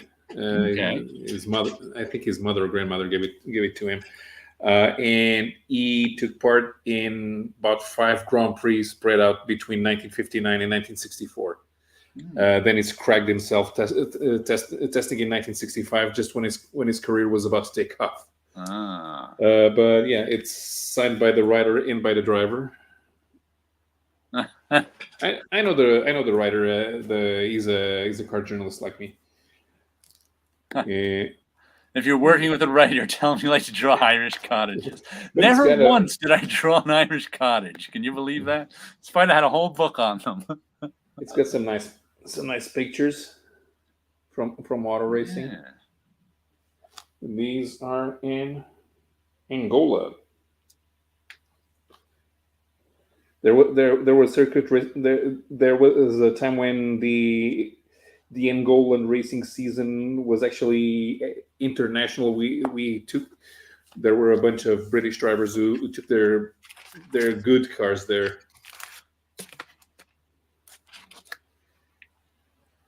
And here's one of the worst Formula One cars ever, which was driven by this Portuguese driver. Looks like a Pinewood Derby car. No. This is a pretty standard design for 1960s. Yeah, they probably made the Pinewood Derby cars look like them too. These aren't monocoque yet. They're not monocoques yet. They still have tube frame chassis, short nose, mid-engine, uncovered, so for better breathing. This was helps to be able to breathe. Helps to be able to breathe when you drive. No. For the engine to breathe. Oh, okay. Because this is very aerodynamic. You see, since basically the car ends behind the driver, the engine is exposed, and that creates air resistance, so the car loses speed. But if you at the time, if you covered it up, the engine would overheat and you wouldn't finish the race. Have you thought of writing a car or racing book yourself, P? Yeah, but it's gonna cost $500. Nobody's gonna buy it, and I won't make any money off of it. Welcome to life. Here's a random comic I got this week. I picked up Philadelphia number 26, which it turns out is a Spawn variant. I didn't even realize that. But first of all, I have a prejudice against pun names. So when Philadelphia first came out, I was like, I looked through it and went, vampires, pun name, not interested. But I was like, wow, that's up to issue 26? I really should buy, I had not a lot of comics this week. I should buy an issue of it, just because any comic that got up to issue 26 has got to be good in some way. It was weird coming in. It was, I couldn't quite tell what was going on. But there's these vampires, and I guess people who hunt vampires. But it turns out, as it's revealed over time, I think two of the vampires were John and Abigail Adams. And in this whole one, I think Abigail Adams in this story committed suicide by vampire hunter. I'm not 100% sure that's what happened, but I think that's what happened. So this story was mostly about Abigail Adams, and there was other stuff going on that I didn't understand. I don't understand why they tried to make Abraham Lincoln a vampire hunter when it's pretty obvious who should be a vampire hunter. It's Teddy Roosevelt. There you go. Everyone in your Gatsby graphic novel could just unexpectedly get zapped into the Irish countryside.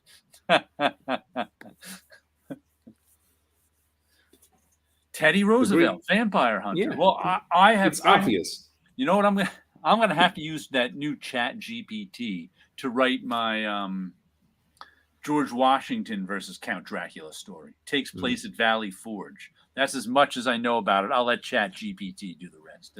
It'll fill in the details. I don't know if you've tried writing with that Chat GPT yet, but it's insane. Yeah, it doesn't do what I want it to do. No, it does what it wants it to do. But what it does is pretty amazing. It's like, wow, it came up with a whole story. I'm not telling you it's the greatest story ever, but it's amazing that it can do it. A few years ago, Microsoft tried to develop a bot and release it on Twitter, and it would learn by interacting with people. It was telling people to guess the Jews in under 24 hours. Yeah, of course, because there's people. ChatGPT doesn't let you do that. They learn with Microsoft. Tomorrow's has a new book in previews of Jack Kirby pencil Destroyer Duck graphic edition. That's always interesting. I know they put out one, I think, of Captain Victory that I always wanted to get and never did. Yeah. But it's not quite an artist edition in that all the pencils are from Xeroxes. So that's not quite the same, but it's still cool to look at. because Xeroxes sort of remove all the subtleties of the pencils. Mm-hmm. But it's being put out by Dynamite, right? I think you said Tomorrow's. Tomorrow's okay. Well, they should have access to the original art. I mean, from the Kirby No, Museum. it's not the original. It's Jack Kirby photocopied at that period. Photocopied all his pencils before they were inked, but they're still photocopies, which means there's no levels of gray in them. There's just black or white. Mm-hmm. And of course, it's better than nothing, but it's not really the pencils as they would look after they were penciled. I'm attempting to create a list of independent American comics that could be made into a collection that can be sold along newspapers. And I'm always trying. Okay, what can I add? What can I add? But it always needs to be something that's like 4 to 6 issues. Maybe 12 can be split into 2 books. Because they can be that big, and they can cost more than $10 in order to be distributed. And it's not gonna. It's just an intellectual exercise, but I still want it to be realistic. Right. It wouldn't be an exercise if it wasn't realistic. Right. Otherwise, I would love to have a collection where I get to reprint the First Kingdom in a 24 issues. Well, no, that I would not be able to distribute that with a newspaper. Also, I would not put First Kingdom in a collection for people, in a comic book collection for people to buy. Have you actually read First Kingdom? That is not an easy read. Yeah, it's not an easy read, and I kind of gave up after a few pages, and I haven't touched them since. Welcome to everybody else's try at First Kingdom. I need to go back, but that thing is... The best way I found to read it, and I still read it every now and then, is digitally. In terms of, I read it slowly, blow it up one panel at a time, kind of, and read it, and look at the stuff that's going on. Because I find for me, I got further into it doing that. I'll have to get back to it one of these days. Then try to read it physically. Just because the lettering is so hard to read physically, and I have some of the original issues in there, and they're old and yellow. Sleepy will be getting that Destroyer Duck. Because Destroyer Duck was inked by Alfredo Alcala. It's particularly interesting to look at the original pencils look like. Yeah. That must be. I hadn't thought of that. Let's see. What else did I get this week? Parker Girls #4. I love all Terry Moore stuff. This was a particularly good issue. There was just a lot of investigating and subterfuge going on in this issue, but it was so well done. I enjoyed it thoroughly because Parker Girls are like a defunct super spy organization that was in Strangers in Paradise, where all I can think is Maggie and Hopi, but no, it's what's her name? Kachu. Kachu was is an ex-Parker girl. And then there was sort of like a private spy organization. And now they're back kind of investigating someone who killed one of them or is trying to kill one of them or something. So it's a lot of fun. And it's Terry Moore. If you've read Terry Moore and don't like him, I don't know what to say. His stuff is terrific. I don't know. Probably his stuff doesn't get over to Portugal. I don't think there are very few people here who've even heard of Strangers in Paradise. Well, here's something you can put on your list: Serial. It was only 10 issues, and it was about this little girl right here, who's actually has an ancient demon living inside her, hunting down a serial killer.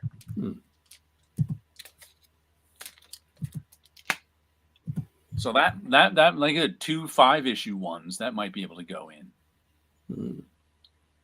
Now, if I were to put that I wouldn't put that on a list. And when I have classics. Oh, you want classics? It needs to be because I was on a Portuguese live stream with a friend once, and and we have these collections with mostly with Marvel, a few with DC, and we Mhm. tried ones that were called the graphic novel collections, which had a lot of there was a lot of Tardy, and Mhm.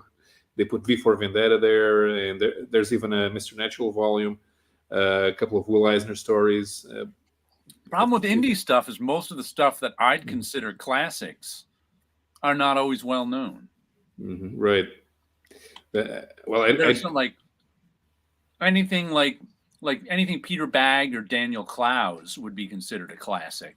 But but I those are the would put a well-known indies, but I would put a Peter Bagg or a Daniel Clowes there. right? Although Like Daniel Clowes is not unknown here, so like anything Carla Speed McNeil from her Finder series, I consider a classic. But no Carl Speed McNeil no on one that list. knows her.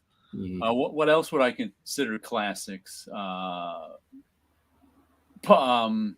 It's a Good Life If You Don't Weaken by Seth. I consider a classic, but who else does? I don't know. Yeah, yeah, I'm That's the not sure problem with that. indies; they're so niche. Yeah, but it's, for example, the volume. What I would put in volume one, I already know. It's Rocketeer. See, I don't think Rocketeer is a classic, but I can Well, understand putting it in there. but it is. Yeah, I Rocketeer could. is a, I don't like. I don't think Rocketeer is a classic. I think it's pretty dull. and I would put American Flag there.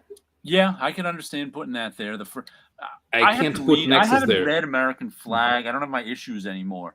Mhm. But to me, American Flag ended disappointingly in Mhm. terms of there was never really a story arc conclusion, and Howard Mhm. Chaykin just stopped drawing it and let other people Yeah. draw it, and No, it but just wasn't as I good. just the collect in order for the collection, it would just be the first 12 issues split into Yeah, volumes. I can understand that. Yeah, But I haven't like read I that. would pick an Usagi Yojimbo volume to put in there because Yeah, it needs to be to have something from Usagi Yojimbo.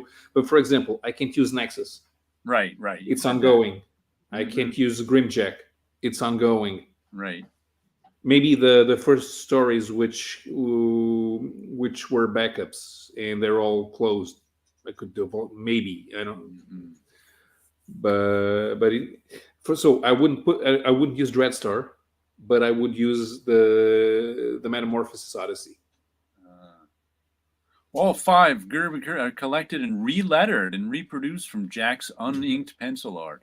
Includes select examples of Alfredo Alcala's unique inking style over Kirby on the original issues. Oh, that's from the ad. They even give you some. Yeah, I would put Destroyer Duck on that collection.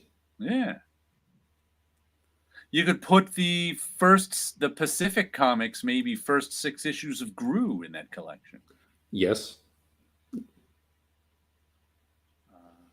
Or any of the other Gru story you really wanted, but that just popped to mind because that's 6 issues. Yeah, there would have to be a Gru in that collection, definitely.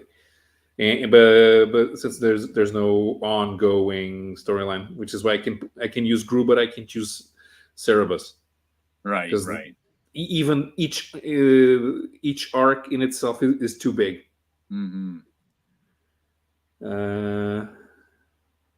Then there was a problem. I wanted to put Saber, but Saber's too small.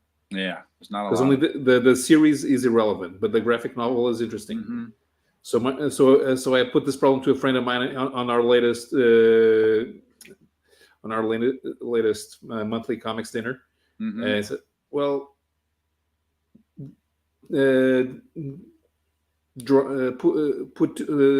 create 2 collections. One for for this where you would have graphic novels about 120, 150 pages each, and one for this type of one shots. So, which solves my problem not only for Saber, but also for the Grendel Devil by the Deed." Yeah. Then he said, "You can also put super boxers in." No, I'm not. I like super boxers. I have super boxers, I wouldn't put it in the classic collection. I wonder if you could put some David Lapham Stray Bullets in. Maybe. You probably could, but you'd have to cherry pick because that skips around time so much that you'd have to pick one time story. But you could probably get a few issues story out of it, because that one's continuing but not really continue. It's like continuing and done in one. A lot of the issues. So I think you could put some stray bullets in there. If you could choose a pick Craig Russell story for for what would you use? Beauty Without the Beloved is like a sword through the heart. That's just a short piece from Epic Comics. That was the first thing that really got me into Craig Russell. Uh-huh. And it's just like a, I don't know, 6-8 page story. No, and I'm not gonna put a 6. I need something that's either I'm trying to. That's the first 120-page volume, think of what else, or something that's one and done in 40 to 60 pages. Ooh, because he's got all the Elric stuff. Couldn't be that. Well, yeah. The other thing is he's got something the opera like Elric. He's got the opera stuff. Yeah, I was thinking about one of the operas. Let me look at my Craig Russell section. Hold on. Where is he?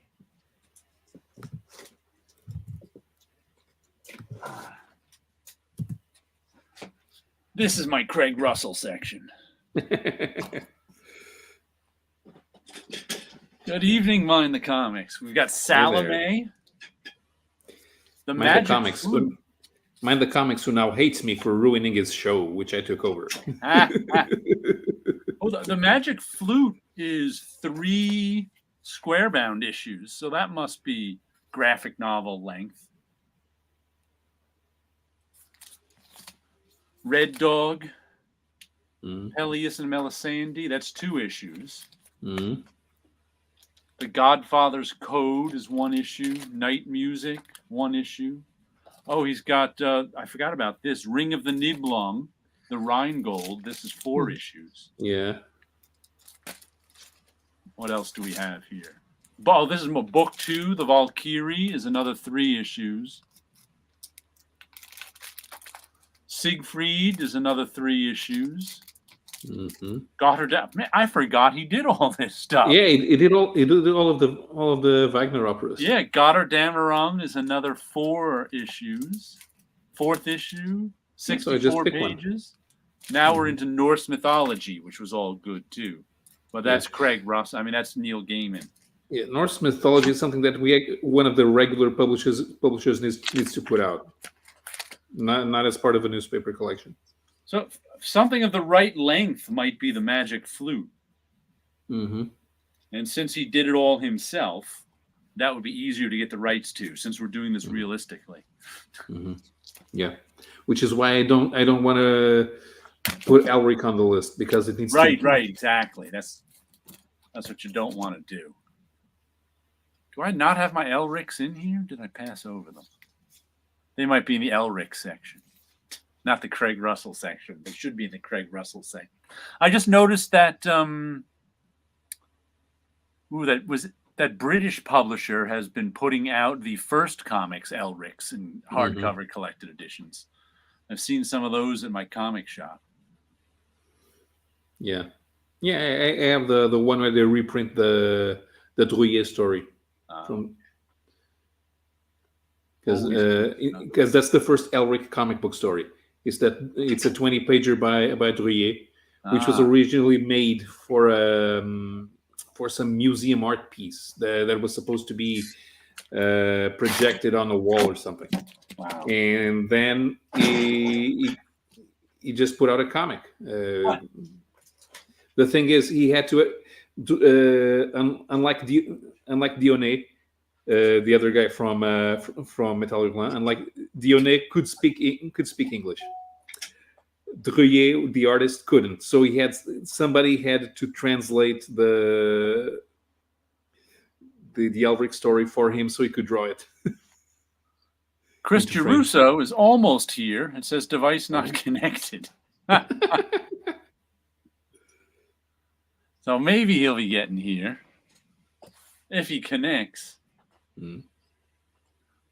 Let's see. The last comic I got this week is one with my name in it. Escape from Wyoming, number 3 of 3. Though there'll be more of this in Return to Escape from Wyoming. Fun story. This is the one about, it turns out there's really a prison in Wyoming that's for aliens, and Nobody on Earth knows about it. There's Chris. How you doing tonight? Hey, Chris. Hey guys. Oh boy, your mic just fed back. The mic fed back. Oh yeah, you're echoing and got feedback. Yeah, you look like you sound like a robot who needs a fine tuning. Looks like he's got a new mic there too, and headphone set. Mm-hmm.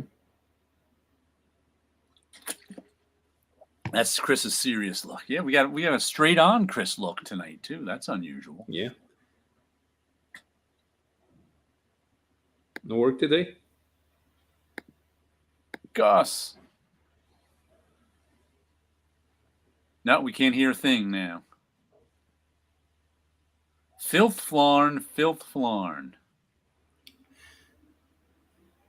See, that's But why I I didn't always see- go for a plug and plays. Just connect it in it. It's great. Holy crap! I just realized I don't even have my mic. How did that happen? I don't even have my usual big mic set up. I don't know what I sound like. How's this sound? Oh, that sounds better.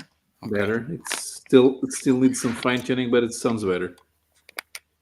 I probably sound terrible without my good mic.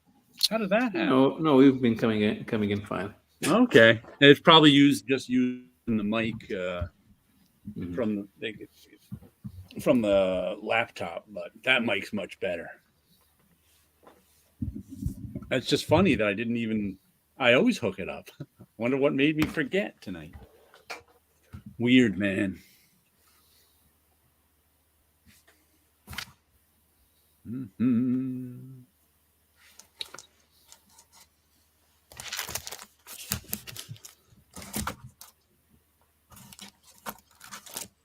It's funny, I didn't even know this was a Spawn cover when I showed it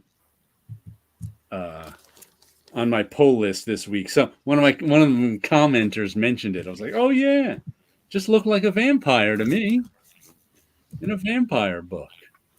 Yeah, do you remember that Vlad the Impaler, Spawn the Impaler comic that he put out in the 90s Oh yeah, about Dracula being a Spawn? everybody's a Spawn. Of course, that's why everything costs spawns. What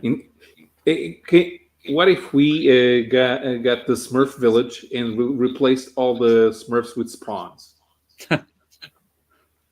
Okay, Spawn Smurfs.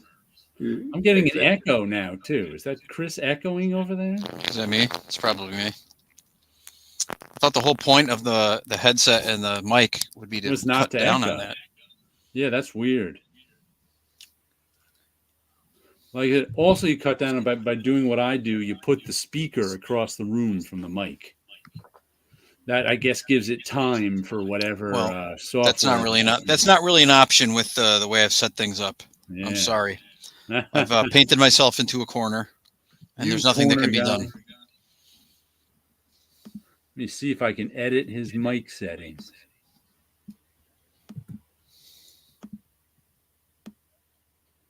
You got echo cancellation. Okay, should be canceling it. I don't know why it's not. We've got echo cancellation. It's not that bad anyway. And here's the other thing I brought. Maybe if I turn my speakers. Oh wait, I know why. I know what's going on. I know what to do. All right, Chris knows. I got it.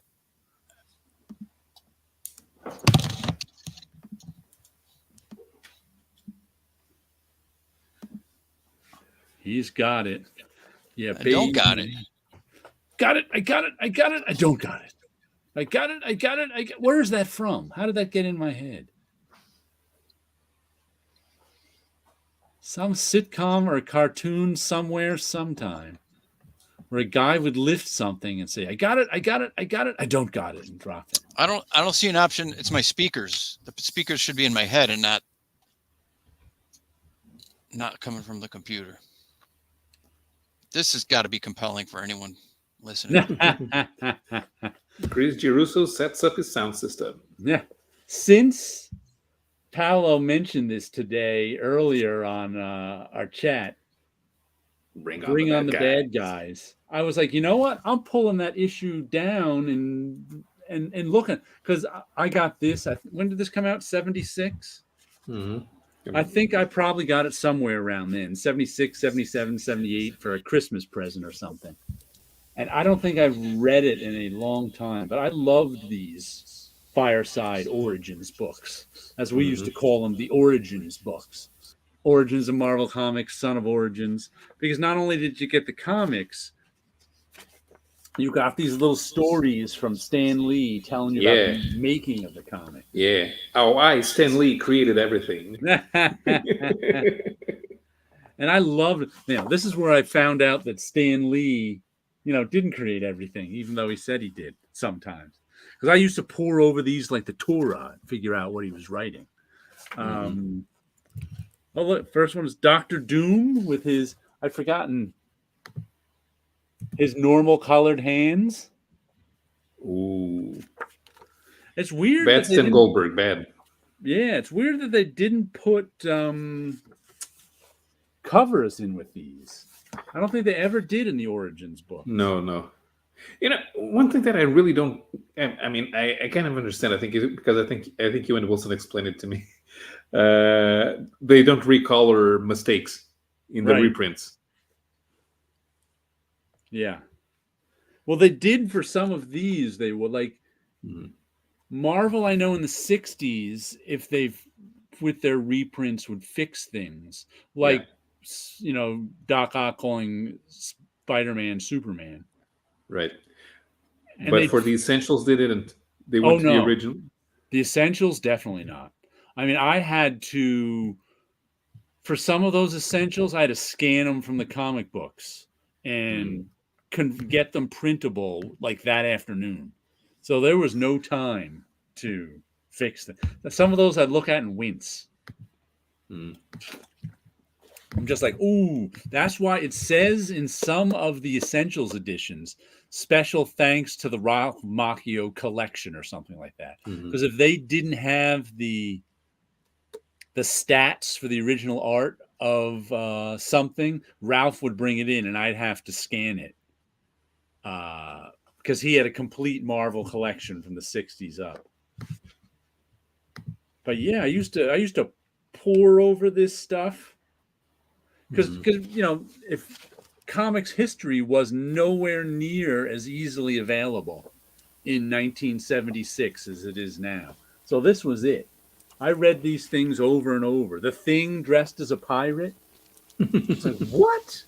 Yeah. That's madness. Because you have to, I was reading these 10, 12 years old in the late 70s. Yeah. Well, that was a Goonies quote. The got it, don't got it. Yeah, I think it was. I don't think I've even seen Goonies all the way through. That's weird. When those books were reprinted in the 90s, the Brazilian publisher did a new collection of Origins of the Marvel superheroes. But they're not identical to the Fireside books. They mixed and matched the way they wanted. Yes, you're right, Sleepy. With headphones, there should be no echo. That's what was so weird. But I'm not hearing an echo now, so it must all be okay.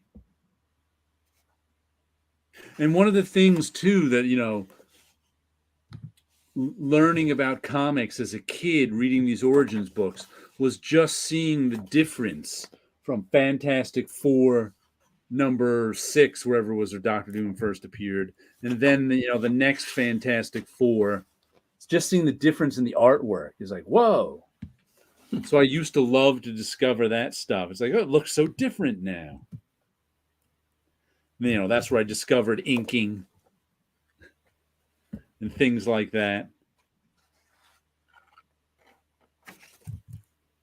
That's a terrific Kirby page right there. Just that young Dr. Doom as a gypsy.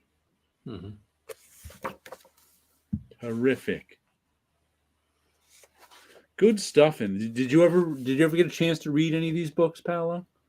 Like I said, some of those stories were mixed and matched. So okay, I did read the first Doctor.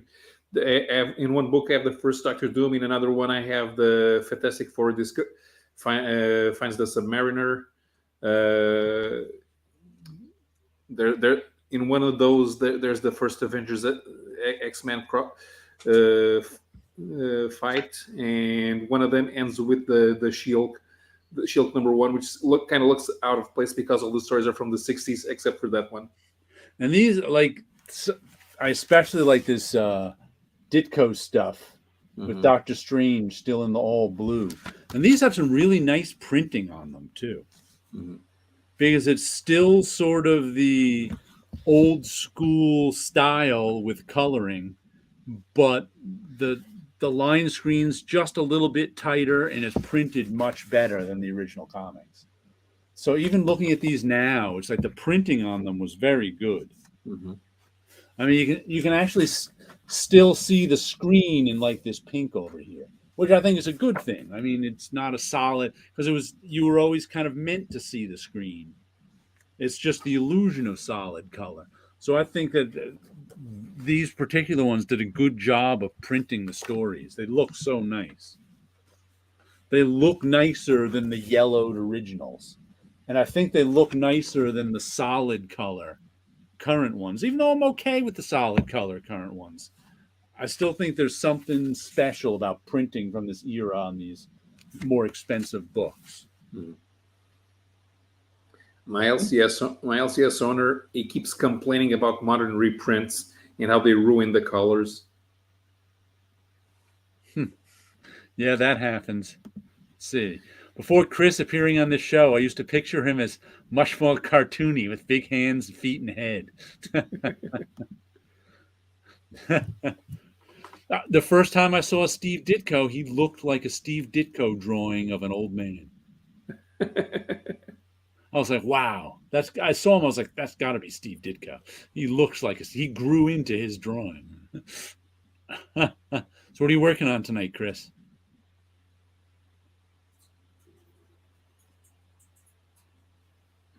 You can try your mic again. We can hear you. Officer Clawsome, the second volume. Try your mic again, Chris. Let's hear it. Oh, he's got his headphones off. Okay. He's just going to hang out with us and do some semaphore. We get him flags. We have a serious lack of comics for kids over here nowadays. Yeah. And we don't even... The last time somebody tried to publish Disney, there was one problem. Only as old farts were buying them. Do you have the young adult comics, like that Captain Underpants stuff? I've seen Captain Underpants around. That's some of the best-selling stuff here. You know, not comics, but books. They are of comics. I mean, they're comics. They're just not well trade paperbacks or comic books. Single issue. I really don't know if they sell that well or not.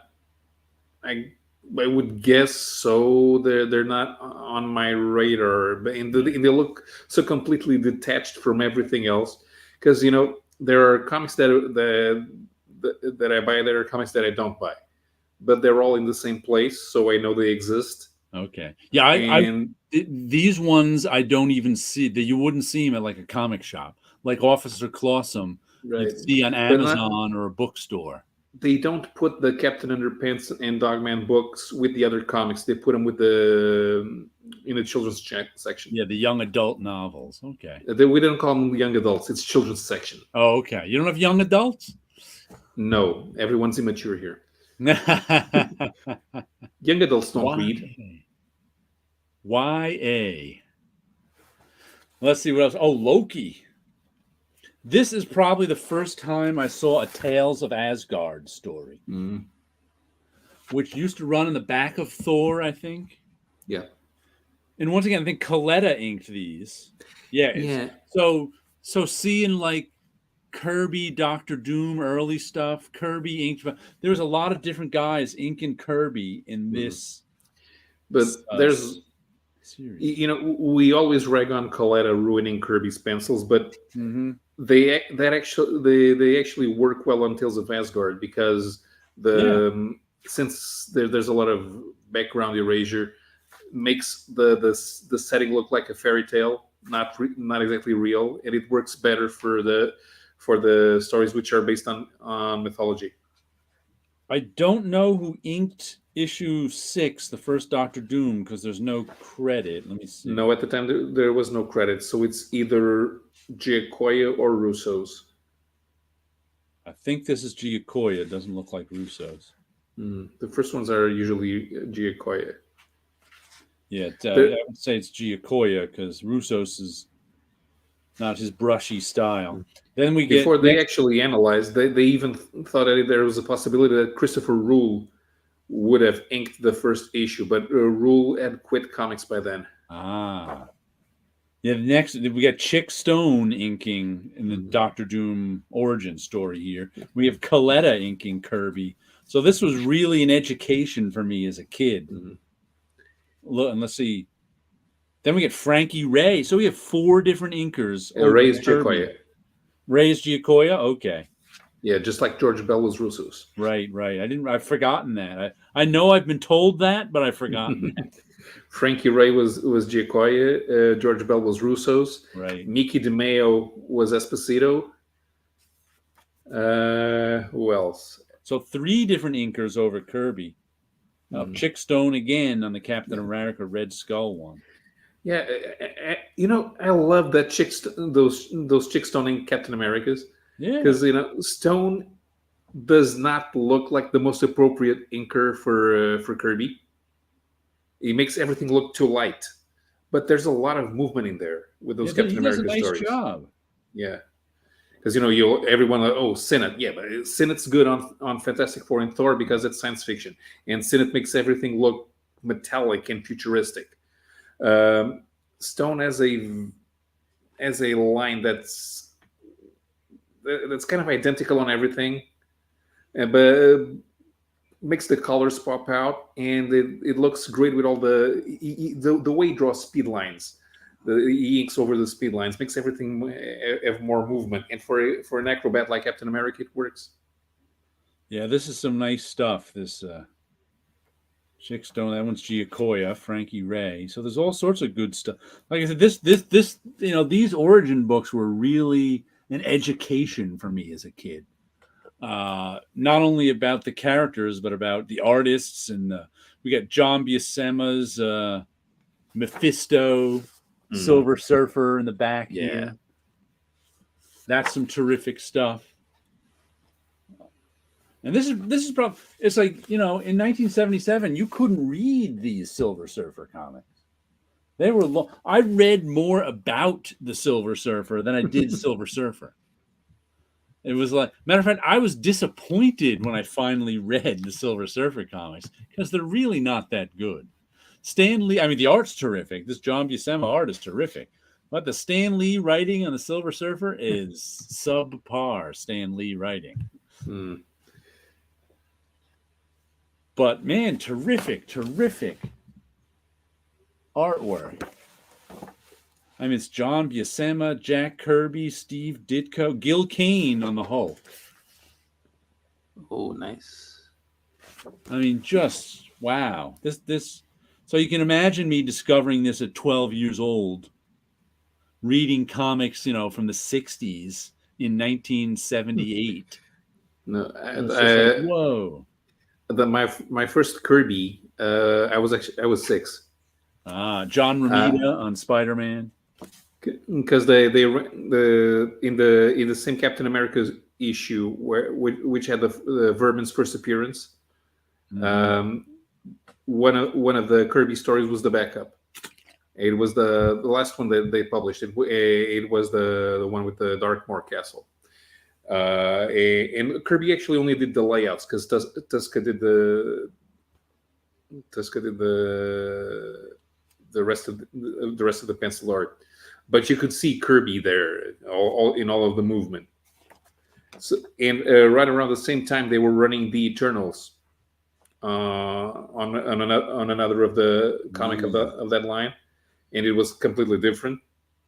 And I thought it was kind of weird, but there was something that I liked. And then they put out the issues number 100, the 100 issues of 2 of the comics. And those at the origin, those were the first time that they did the Marvel Origins. So that was the first time I saw those 1960 stories. Wow! And they looked old, and I didn't really get them at the time. They- But it was interesting. I mean, and they use this pickup art instead of covers. I just noticed. So they've got pickup art for. but those Each pinups, character. those pinups were published in the comics back in the 60s. No, I don't even think these were pinups. These were pages from. Well, they picked it up from anywhere. Mm. But there were Marvel. Yeah, Marvel had some. The Fantastic Four had pinups in the early issues. Yeah, they did. But I don't think like I think that's pickup art, Yeah, that may be, yeah. which means what pickup art is they just find it from anywhere. They grab a panel like of a page and cut them out or something like that. The thing is, It's usually when it's art you don't pay for. right, the first time I saw those, it was the origin, so it was the first issues. So of course they were bad. If you read all of that period from 1961 to 1968, everyone gets better. Right. Ditko gets better. Kirby gets better. And even the fact that Stan Lee is not telling them what to draw, right, makes them better artists because they're drawing what they want. So, and they have that sense of story that they know how to put in the page. So, having Stan just come in and writing the dialogue ends up making it a better product. Mm-hmm. Yeah, definitely there were. I loved the origin stories, like back then, especially because they were old, and that was before. I think kind of that it was also before the stretched out origin story. In those days, you told an origin story in 8 pages or 1 issue, and got on with it. Nowadays, one of the reasons I don't like origin stories is they're 6 issues long. Yeah. And they're kind of all the same in that, an origin story is I wasn't a superhero, something happened, now I'm a superhero. That's basically every origin story. And like I said, there's a reason they used to tell them in 8 pages, because all you really want to do is establish who they are and what their powers are, and then move on and tell stories about them. But there is something, I forget what it's called. I learned there's a term for it. I learned it reading about ancient manuscripts and the Bible and stuff. One of the ways that they can tell what is, like, if they want to tell like which are the oldest stories in the Bible, they're of course not dated. One of the ways they can tell is they're the shortest stories, because people have the habit of adding to stories over time. The first person who came up with the story, it was 8 pages. The next person who told that story, it was 12 pages. Then, because they wanted to add their own things to it. They wanted to add their own things to it. The next person who tells the story, it's 20 pages. And it's like, people who create comic books, it turns out, are no different. If you want to tell Spider-Man's origin story now, or 20 years ago, like in Ultimate Spider-Man, you do it over 6 issues. You don't do it over 10 pages. Yeah. And that's like Superman's origin is the one of the best examples of it. It's like Superman's origin grew in length over the decades. It was like I saw someone trace it once, because the first Superman origin story was just a few pages. Yeah. Then in the 50s, and actually, the actual origin was 1 page. Yeah. Rocket, planet explodes, rocket to Earth, boom. Now let's throw landlords out of the window. The next time they told it was a few pages. The next time after that. So now if you were to tell Superman's origin, it would be a 12-issue series. Now they got to make a production out of it. Right. So that's why some of those origin stories were fun to me too, because they were short. Yeah. They were short and gave you all the information you needed to know, and you were ready to Read some comics. And it was always fun to read. It's like, ooh, the first story of Spider-Man. Ooh. Yeah. This is where it all started. Yeah, exactly. Okay, and you want to get the origin out of the way because you want him to fight a colorful villain next Right. week. Right. You're not okay. The last time we saw our hero, he was not our hero yet. And Wilson was just saying that he colored the cover of the reprint of this in the 90s. Mhm. I wonder what it looked like since this is a painted cover. Who was that one? Herb Morum? Ramita. Ooh. Just Ramita's signature is on it. Mhm. So I don't know. Because usually I've seen people paint over Ramita, but usually they sign it too. Of course, there's no cover credit. Why would you put credits in a book like this? You know, Yeah, it's by comic books Stan aren't drawn- Lee. That's the only credit you need. Exactly. Stan Lee wrote and drew everything. But I think Stan Lee could kibitz. I would say, because they said it when he was in the army, he would actually draw some of the. He did all those technical manuals, and he Okay. would draw those, or maybe he would just tell somebody to draw them, and he would take the credit. I was just saying this because it was recently Stan Lee's what would have been his 100th birthday. Uh-huh. Yeah. I can't think of any celebrity who I've seen take more pictures with their fans than Stan Lee. It's like everybody who was saying, you know, happy birthday, Stan, had like a picture of them with Stan Lee. I was like, holy cow, how many? I mean, I've noticed that over the years, but it's the first time it ever solidified as a thought. I'm like, usually when some celebrity dies, they put up pictures of the celebrity. Everybody put up with Stan Lee. It's like a picture of you with the celebrity. It is amazing how many pictures he took with fans. Oops, pardon me. I wonder if he is the leader in that. I can't think of anyone I have seen more pictures of with their fans, but well, there may be some sports stars. Maybe, I don't know. We have a professional photo bomber here in Portugal. Yeah. He's not actually a professional photo bomber, but he manages to be everywhere there's a soccer event. And today he was at the trial because there's a guy who hacked into all of the major clubs' finances, and he's being tried. The Portuguese president has more pictures of him with his fans. Yeah, we call him President Selfie. He doesn't get pictures taken with his. It's not the fans that want to take pictures of him with him. It's him that wants to take pictures with everyone else.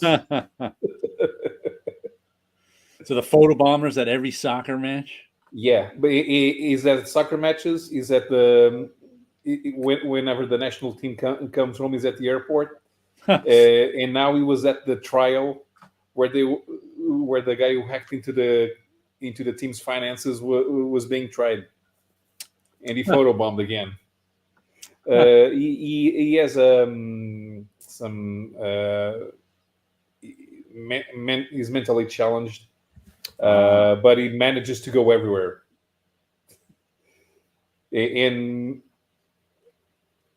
And we sort of calling the hanger the hanger because he hangs out.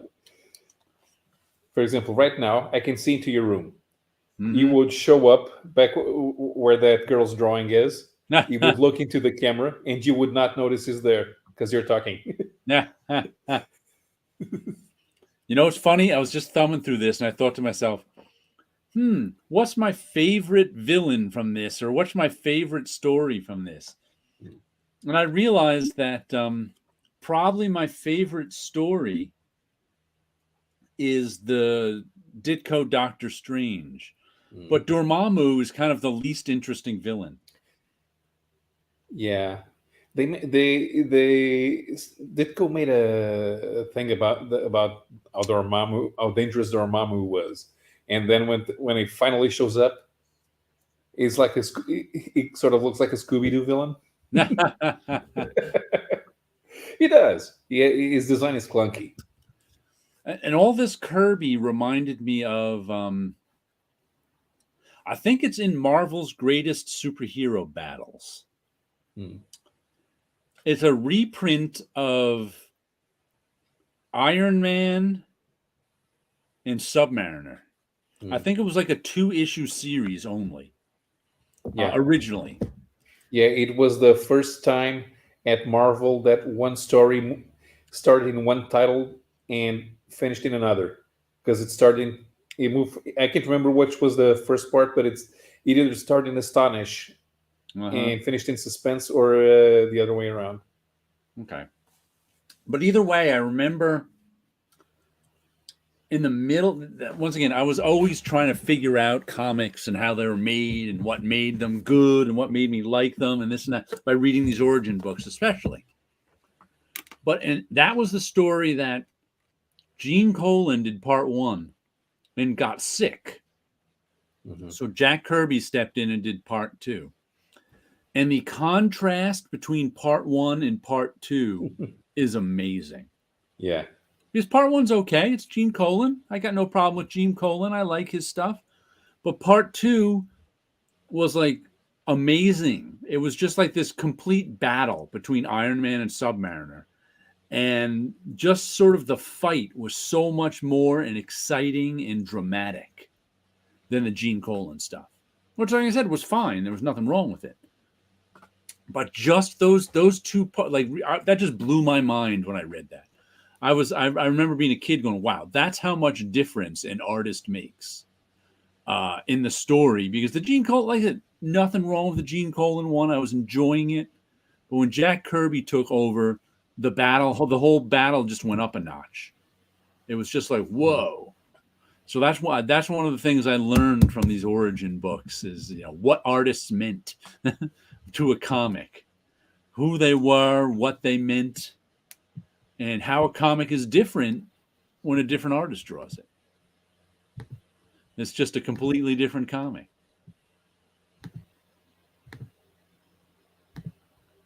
Marvel's Greatest Superhero Battles. And I was looking for, I think in the 90s, they put out a volume 2 on this called What's Wrong with Gene Colan? What's wrong with Gene Colan?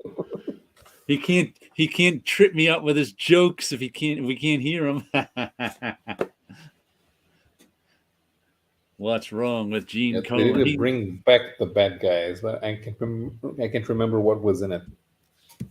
Yeah, neither can I. I have it, I thought, somewhere, but apparently you would think it would be next to Bring On the Bad Guys, but no. But that's just for some strange reason, Marvel never reprints the Silver Surfer graphic novel. Yeah, that's right. I haven't seen that reprinted at all. That one was just weird. I remember, I got that one as a kid, and it was just so strange to me because it was out of continuity.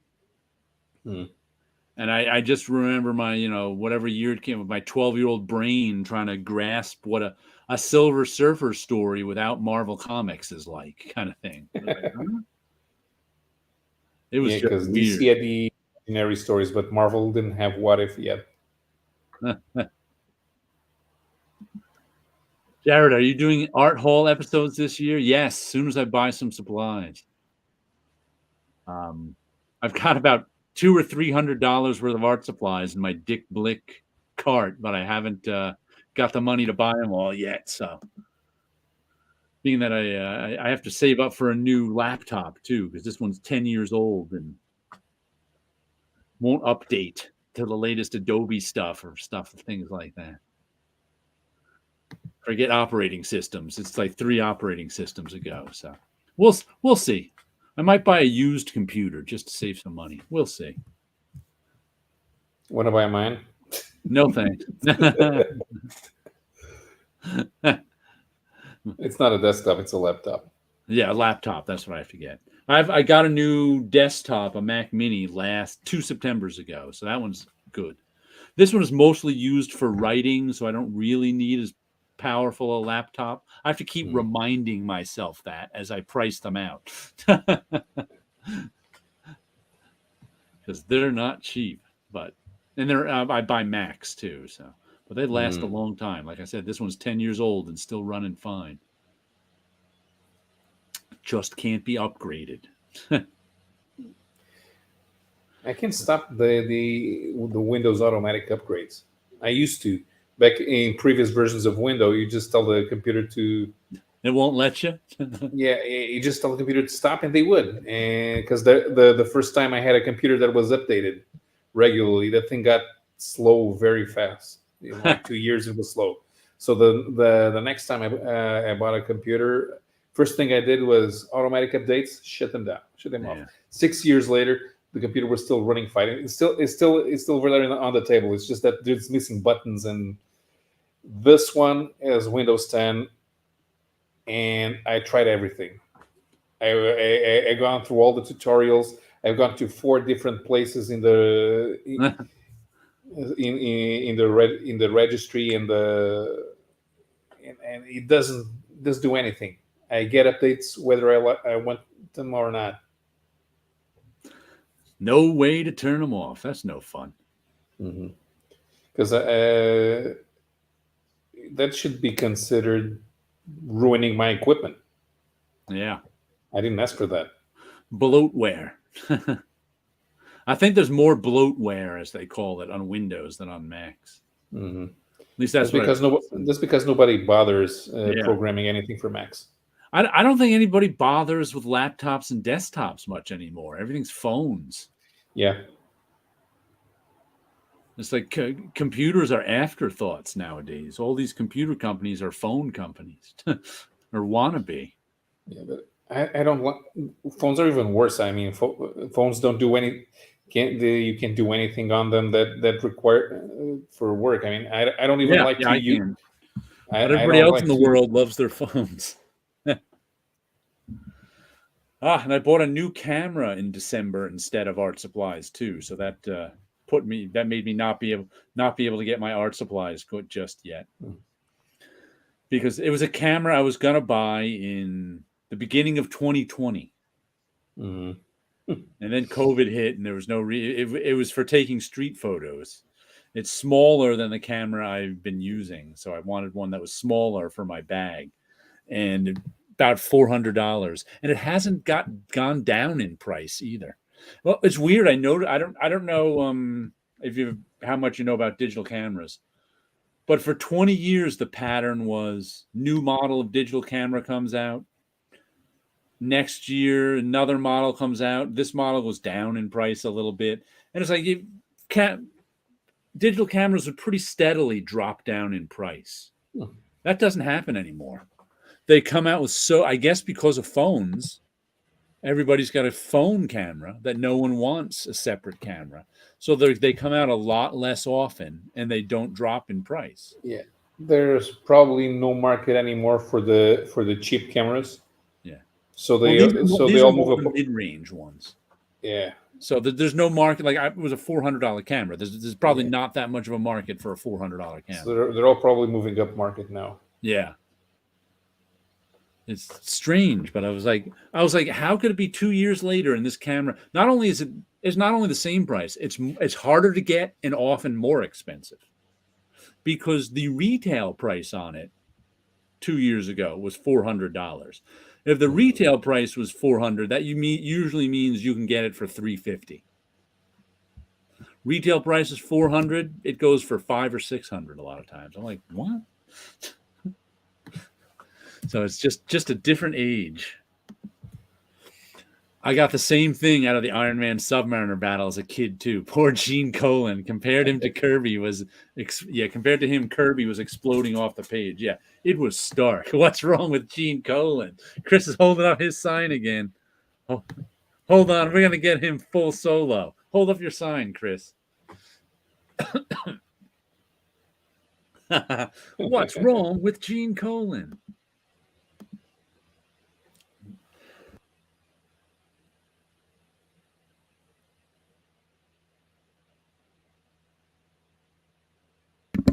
Excuse Nothing's me, wrong I with have you. to cough. Yeah.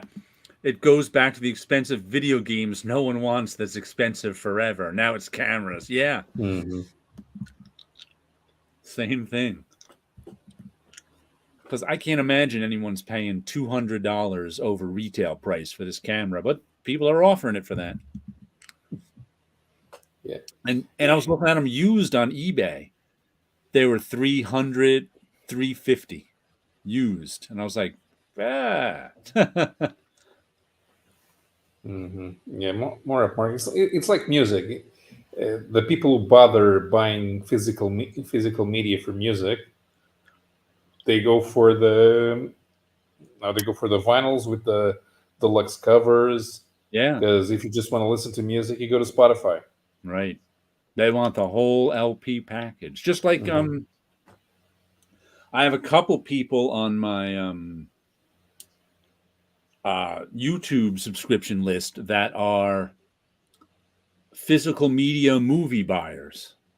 They buy Blu-rays and HD 4Ks and even DVDs sometimes. And every week they go out to the Mm. store and see what's new. And But those are then still going down in price. they're I still think. going, but not all. Some of them are super expensive. Some of them are cheap. But it's Mhm. like, but what kills me is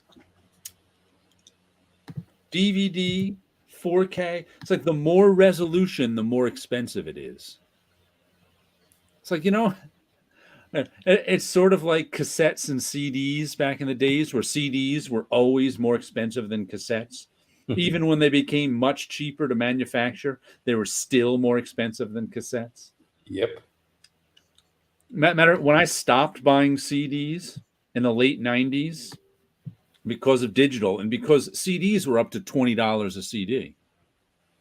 It was crazy. In the 90s, I was even still buying some cassettes because I could get the cassette for $10 and the CD was 20. It was Yeah. like, I got a cassette player. Kind of nuts. But yeah, they go out and look for DVD and they like steel books and what do they call? What's the cover called? That just flew right out of my head. The box that the CD goes in. That all of a sudden I The can't remember the case. name. What the slip case? That's important somehow. It's like whole different world. A whole different world. So let's see how many things I have left on my list now out of the 13. I've got Shade the Changing Man 1 through 8. Mhm. Wonder Woman 108. I'll never get that. Cross Gen, a couple of series. Those I could get. They're cheap. Still, I think. Palookaville number 2. And I still need Bone 28 and 30 through 38. I don't have those ones. But being that I just bought the digital copy and I'm reading it. Do you have a digital copy of Bone, Chris? I just bought one like last month for $15. I think it was on sale for. So I was like, all right, I'll get a digital copy of Bone. What is wrong with Gene Colan? Chris's question of the night.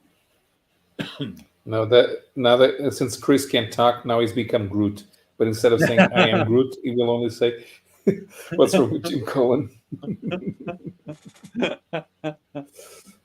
I'm Groot. So if we ask Chris what he's having for dinner, what's he having for dinner? What's wrong with Jim Cullen? Exactly. I'm glad you enjoyed your dinner. Mm-hmm. What I did just get one art supply. I wanted to show you this, just because.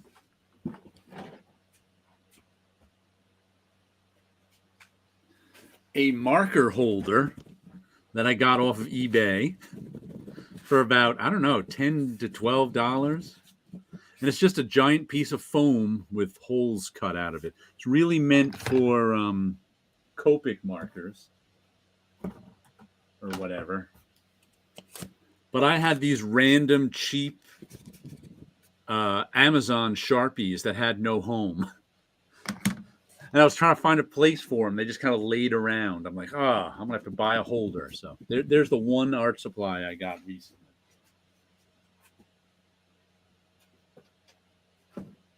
That just popped into my head. I'm sure Colin's Dracula would not have been improved by a curvy substitution. Matter of fact, that's another one when we were talking about good books of 1977. Yeah. Colin's Dracula was one of them. Yeah, and what I remember from Kirby Vampires in that issue of Jimmy Olsen, Kirby's not good at vampires. Could it have been something about this camera that has become especially desirable? No.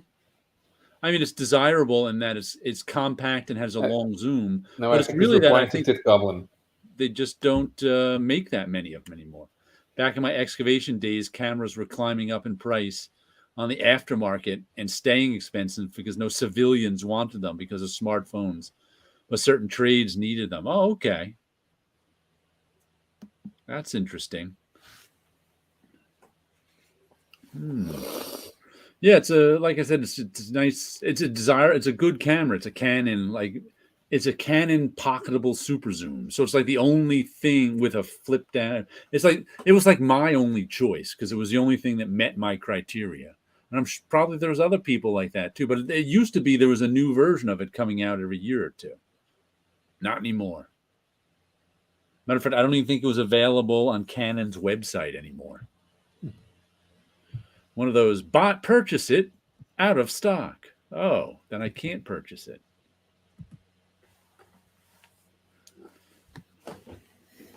I cannot. And I bought those birthrights from Mr. Comics. Thank you for buying from Richard Day 8, aka Mr. Comics. We have thousands of comics in stock. We want to be your comic connection. Let me know what comics you are looking for, and if I have it, I will create a buy it now on eBay for you. Please email me at mrcomics@yahoo.com. So if you want to get some comics on eBay. No, I'm not going to email anyone who has a Yahoo email account in 2023. No? No. No?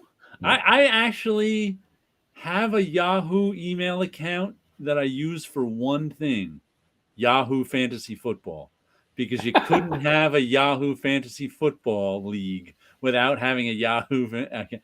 It's the only thing that's ever there is junk mail from the Yahoo Fantasy Football League. I may have a Yahoo account because I needed to register to Yahoo to log in. Yeah, it's like sign up for emails. Because they bought the photo thing. What was it called? What is it called? Flickr? Flickr, yeah. I don't think people use Flickr now that Instagram's the thing for storing photos. I recently saw someone mention Flickr. And I was like, wow, it's still around? They're like, oh, I entered a Flickr photo contest. I'm like, really? Such things exist? Who knew? Yeah. Amazing, huh? Who knew? Philadelphia. Always sunny in Philadelphia. You know, Geo City still existed for years as a Japanese-only site after it was killed by Yahoo. GeoCities. There's a blast from the past. Or Alta Vista. Alta Vista. Huh. Oh man, I just put that Spy Superb cover on top accidentally. I'm gonna have to cover it up because it's terrible. I don't know what thought process gets you to the conclusion of we should put a plain brown wrapper on our comic book cover. I mean, how do you get there? Where do you start out at, and how do you end up there? Yeah. like I said, too smart for your own good. I mean, you I mean, try I to get, out. You shouldn't try to outsmart your audience while you're still trying to sell something to them. I actually I didn't even I didn't even see it as I was scanning the first issues until 15 minutes later when I was at the store and I happened to look up and go, oh, Trader Joe's. What is that? Who's making a Trader Joe's comic? Bizarre. But I enjoyed the issue thoroughly because Matt Kint is good. Well, I just unburied this. I don't know if I ever showed it because I haven't read it yet. Have you ever seen Ditko Mania? I think I've heard of it. Got issue 97. This is about Ditko's women. I don't know why I haven't read it yet. I just haven't. And then it got buried and stuff. It's just article. You can just PayPal the guy. Who is it? Robert Imes. This is 105 of 250. you can. It's a Yahoo address. Rob Imes, IMES at yahoo.com. You just like PayPal him. I forget what it was, $3 or $4, and he'll mail you one. Unless you live in Portugal, then it'll cost more. Yeah, but about 3 times as more. Yeah, That's a lot of spawns. that's a lot of spawns for one Ditko Mania. But I'm gonna have to finally read this because it got buried amongst stuff, and then I put it in. Oh look, it's the birthday boy. Hey, Oh, Happy birthday, Wilson. thank you. Thank you. I was just showing off a little. I don't know if you've ever seen Ditko Mania, a fanzine about Ditko. I've What's wrong with Gene Colan? absolutely nothing wrong with Gene Colan. no, I've always wanted to get one of those books, but I never did. You just PayPal Rob Ines at yahoo.com $4 and he mails you one. It seems easy enough, Yeah. But sometimes I know what you mean. but it's like, oh yeah, I should do that, and then you then never do. I never do. It I happened want with to show my slide copy films. of Bring On the Bad Guys. Oh, there is that the one you colored? This is the one I did the coloring for the Let's cover. see. Let me go to solo layout so we can see it. Oh, they got a whole different cover. Oh yeah, it's a brand new cover. Who drew that cover? Anthony Castrillo. Oh, okay. And I think Mike Higgins was the editor to put this together. Ah, okay. Yeah, I was showing off the old one, which I think it just says John. I think this is just John Romita is the only signature on it. I know guys often painted over his stuff, but there's He painted that himself. He used to paint himself as well. All right. So that would have been. And I realized I do not have any Fireside books No. other than this particular reprint. And I'm almost sure they got reprinted at some point because I read those stories. Right. And I recall. So either I had a Fireside book here and there or a reprint of it at some point in time. Yeah, I got these when I was a kid. I got them all in the late 70s for Christmas presents and birthday presents. So they were one of my favorite presents. Good stuff. Yep. So where were you tonight, Wilson? My buddy Eric and his brother Mark and my friend Jason, we all went together to the Cheesecake Factory. Okay. Basically to have a birthday dinner there. So that was a lot of fun. And in the beginning of the show, I was talking about Gary Guzzo. Oh, okay. Explaining to everyone who he was. Did you even know he was sick? Because I didn't. No, not at all. That came right out of the blue. I wasn't even aware of it. I knew he had backed off of Facebook the last year or two. Mm-hmm. Because I actually knew him better from Facebook than I did at Marvel. Oh, okay. I knew him at Marvel, but not that well, really. But on Facebook, we would talk about comics in his and mine comments section all the time. Mm-hmm. Yeah, I know him because he owned a comic book shop in Dobbs Ferry, and I used to shop there. Then I started working there when he sold it and moved over to Marvel. And so I would see him every few days because he still lived in Right. Dobbs Ferry at the time, and he was the one that gave me the card and offered me the internship. So he's the Oh, one that okay. actually brought me into Marvel Wow. as an intern for him, and then eventually when that department got Marvolutioned and got fired, I was able to interview to get the art returns position about Oh, a okay. year or two later. So I pretty much interned for him for about, I think, 2 semesters. Right. So the equivalent of about a year and a half, I was at Marvel under him at the time. And then we Oh, always okay. kept in touch because we were really good friends. So it's Yeah. completely out of the blue, hit me pretty hard, Yeah. you know. So and obviously everybody, because again, it's one of those things where he would be a background character in comics where didn't know what he was doing to push comics and stuff like that. Right. So yeah, so it's one of those. Comic industry, as we say, is tiny, so we all Right. knew each other anyway. Hmm. Yeah, I just found like I said, I had no idea because he was always talking about his back pain and his injury to that. So I was surprised that he never mentioned he had lung cancer. Right, I was like, exactly. whoa. Again, out of the You- blue, and yeah, I mean that's how these things are anyway. Where yeah. don't know why. Again, it's one of those things like some things people talk about, some things they Yeah. don't, Yeah. You and never know. He was had just no idea. back on Facebook in December talking a little too. So Yes, I saw exactly. him there. He's So like, back on saying hello. mhm. So that made it extra shocking for me. Yes, definitely. And I hope Dawn, his wife, was used to working at Marvel with us too. She was the head design, my boss for a while too. Hmm. She was the head of the Bullfen for a while. So I hope she's okay. I hope so too. I did give her a Yeah, call, but did not get a yeah. message back. So which Okay, is she's not probably gonna. I don't have their number or address. So. right. Hmm. But we'll have to But see. I could give you the address if you want to Okay. send a card. Yeah, message me that sometime. Yes. I'll send him a card or something. She So I still did not. Gary always talked about how I don't know if you ever saw the photo I made for Dawn. It was one of I my may first have. big photo collages, Hmm. and she used to have it up in her office.